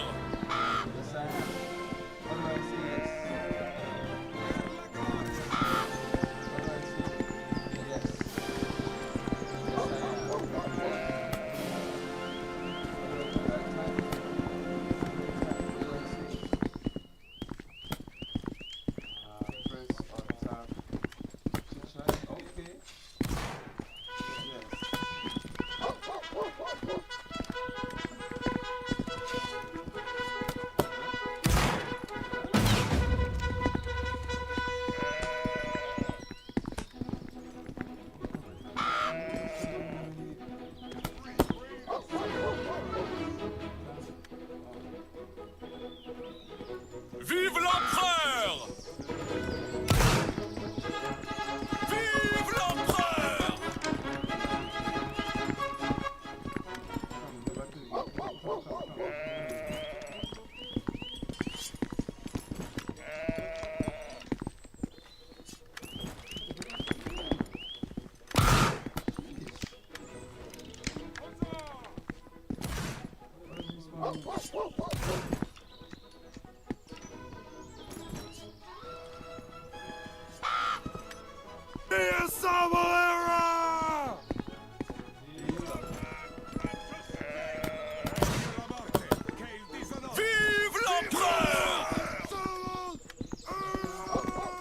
Vive l'entrée!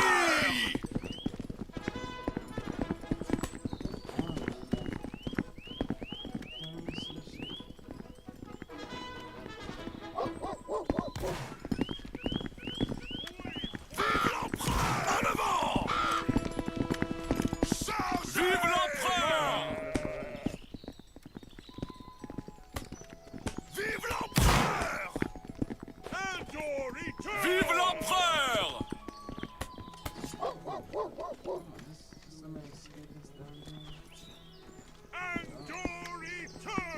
Vive l'empereur! Vive l'empereur!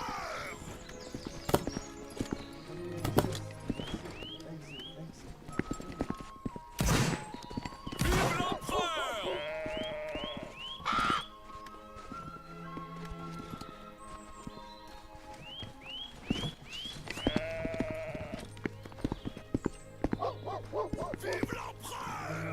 Vive l'empereur! Vive l'empereur! Préparez-vous! La garde demeure ne seront pas! Vive l'empereur!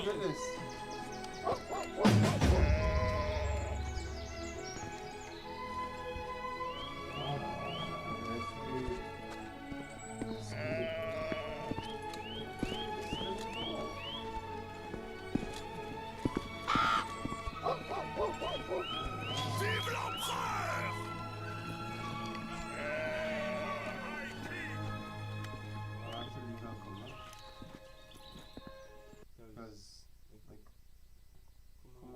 killing my vibes, yo. Killing my vibes. This thing.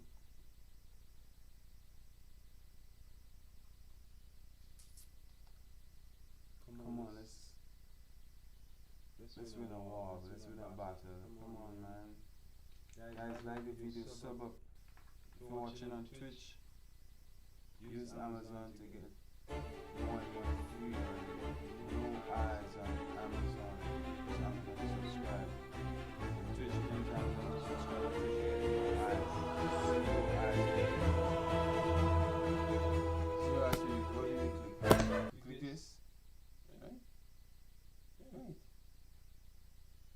Alright. Teleport. Alright. Success.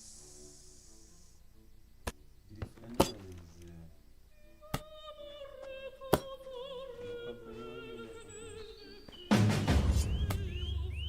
Terms and outfits. All opposite different.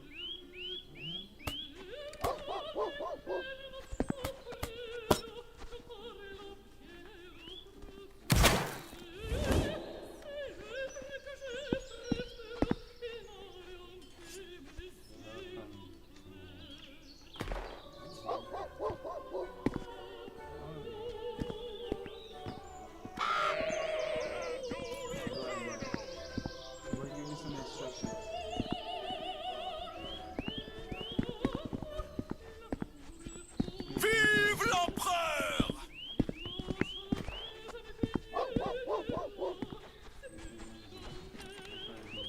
Vive l'empereur!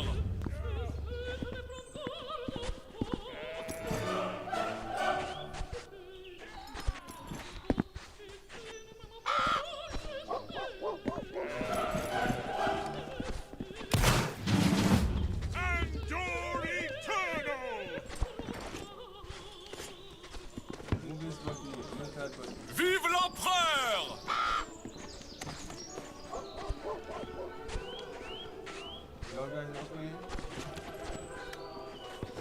Vive l'empereur! Per la gloria! Endure eternal!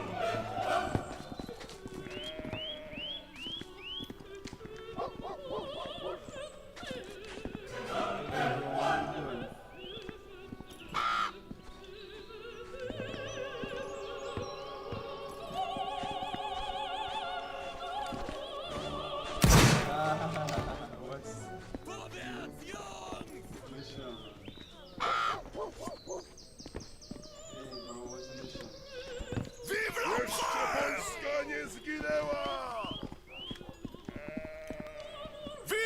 l'empereur! Vive l'empereur!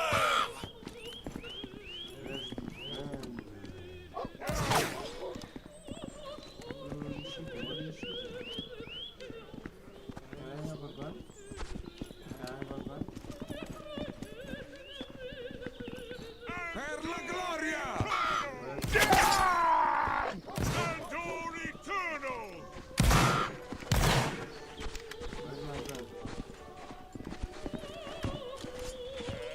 Za wolność, naszą i waszą. Nice to meet you. Nice to meet you too. Vive l'empereur! Nice to meet you too. Fully defended.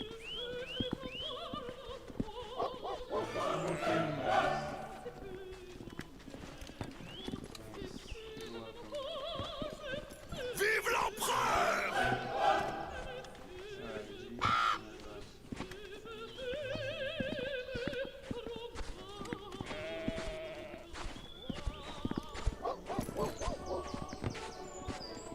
Guys, come have a seat with me. Come have a seat with me, guys.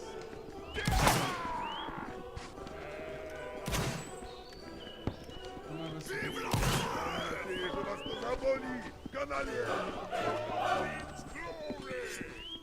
Guys, come have a seat with me.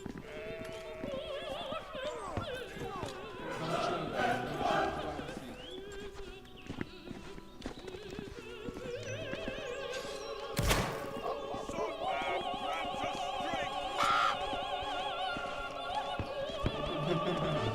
Come have a seat.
Všechny!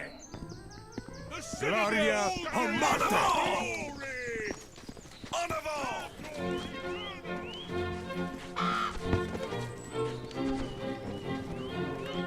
Vive l'empereur! Vive l'empereur!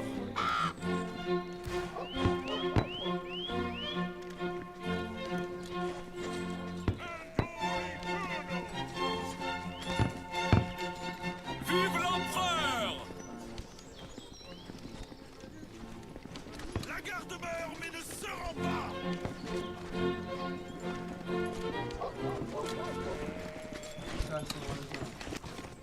La garde meurt mais ne se rend pas! À l'attaque! Per la gloria!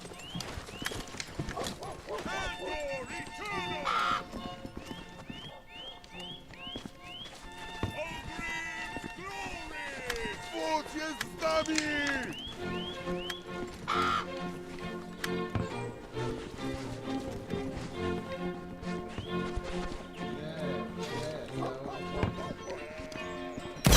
Vive la France!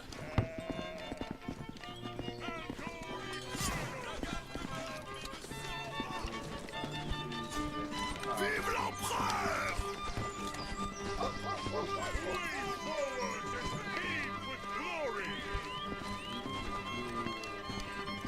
Vive l'empereur!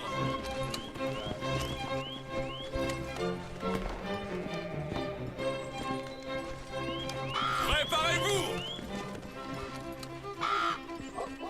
All'attacco!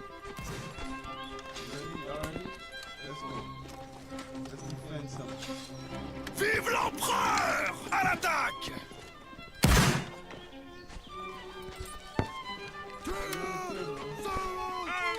Meglio la morte che il disonore!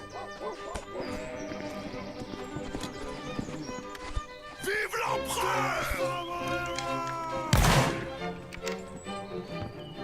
Gloria o morte! Vive l'empereur! Préparez-vous! Per la gloria!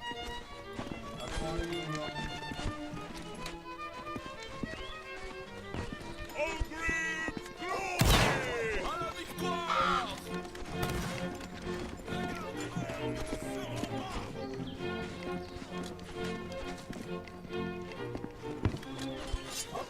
Vive la patrie!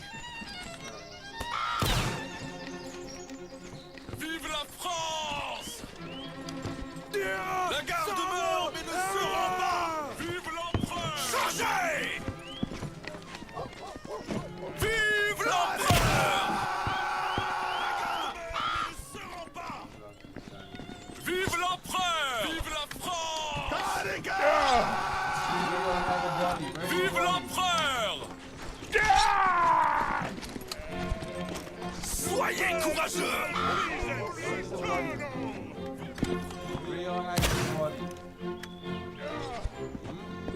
Where's the body? Where's Maurice Bishop's body? Préparez-vous! Okay, in Grenada in 19... Vive l'empereur! Vive l'empereur! Préparez-vous! Vive l'empereur! Za zwycięstwo Galicji!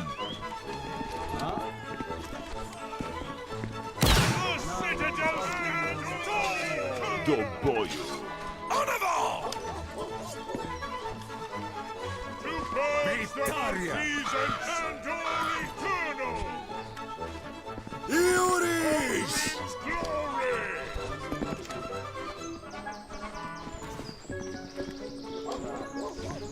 Vive l'empereur! Vittoria! Bóg jest z nami! En avant!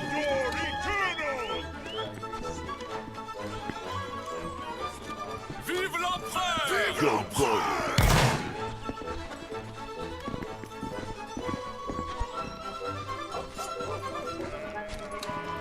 Za ojczyznę! Vive l'empereur! Hey, I'm seeing on YouTube, okay? And I'm looking for Maurice Bishop's body.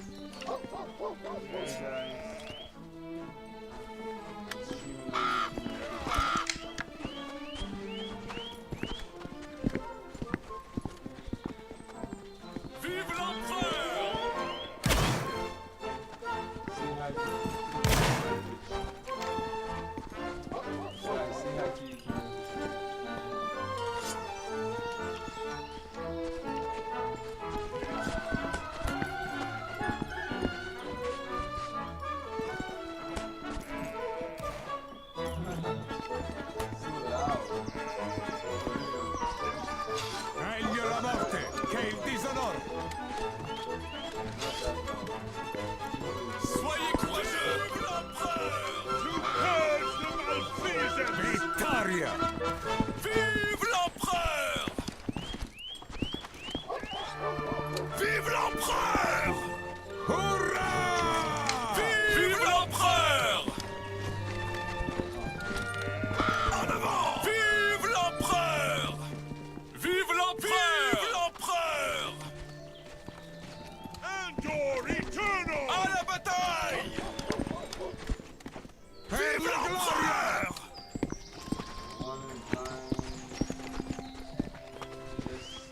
Vive l'empereur! Vive l'empereur! Vive l'empereur!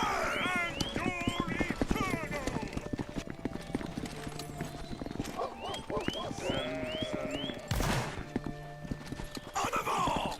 Per l'onore e la Naprzód, gloria! bracia, do szarży!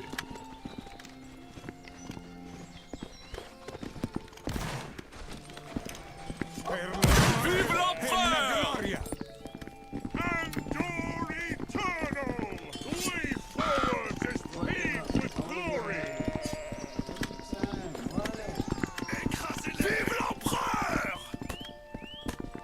Per l'onore e la gloria!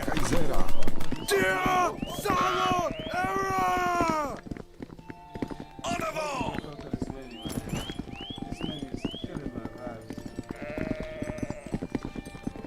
Za mną, bracia, naprzód!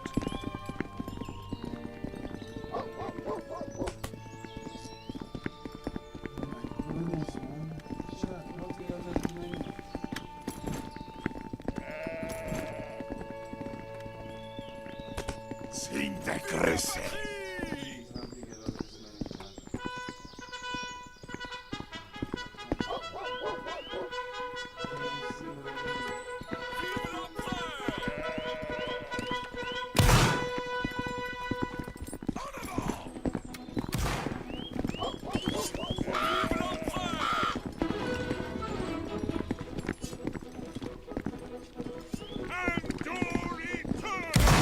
Vive l'empereur!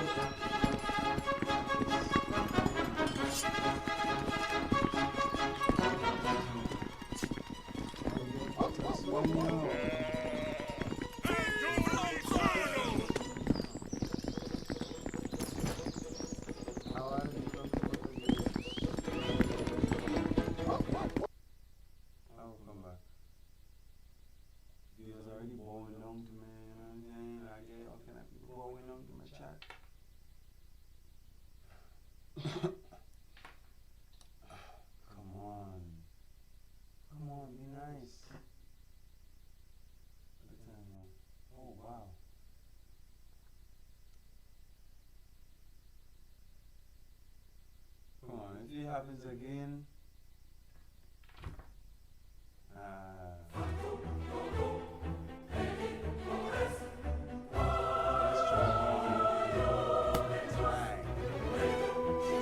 for the 6 people up in here.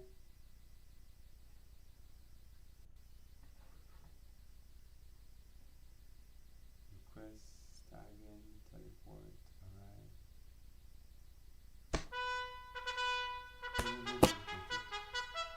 Yeah!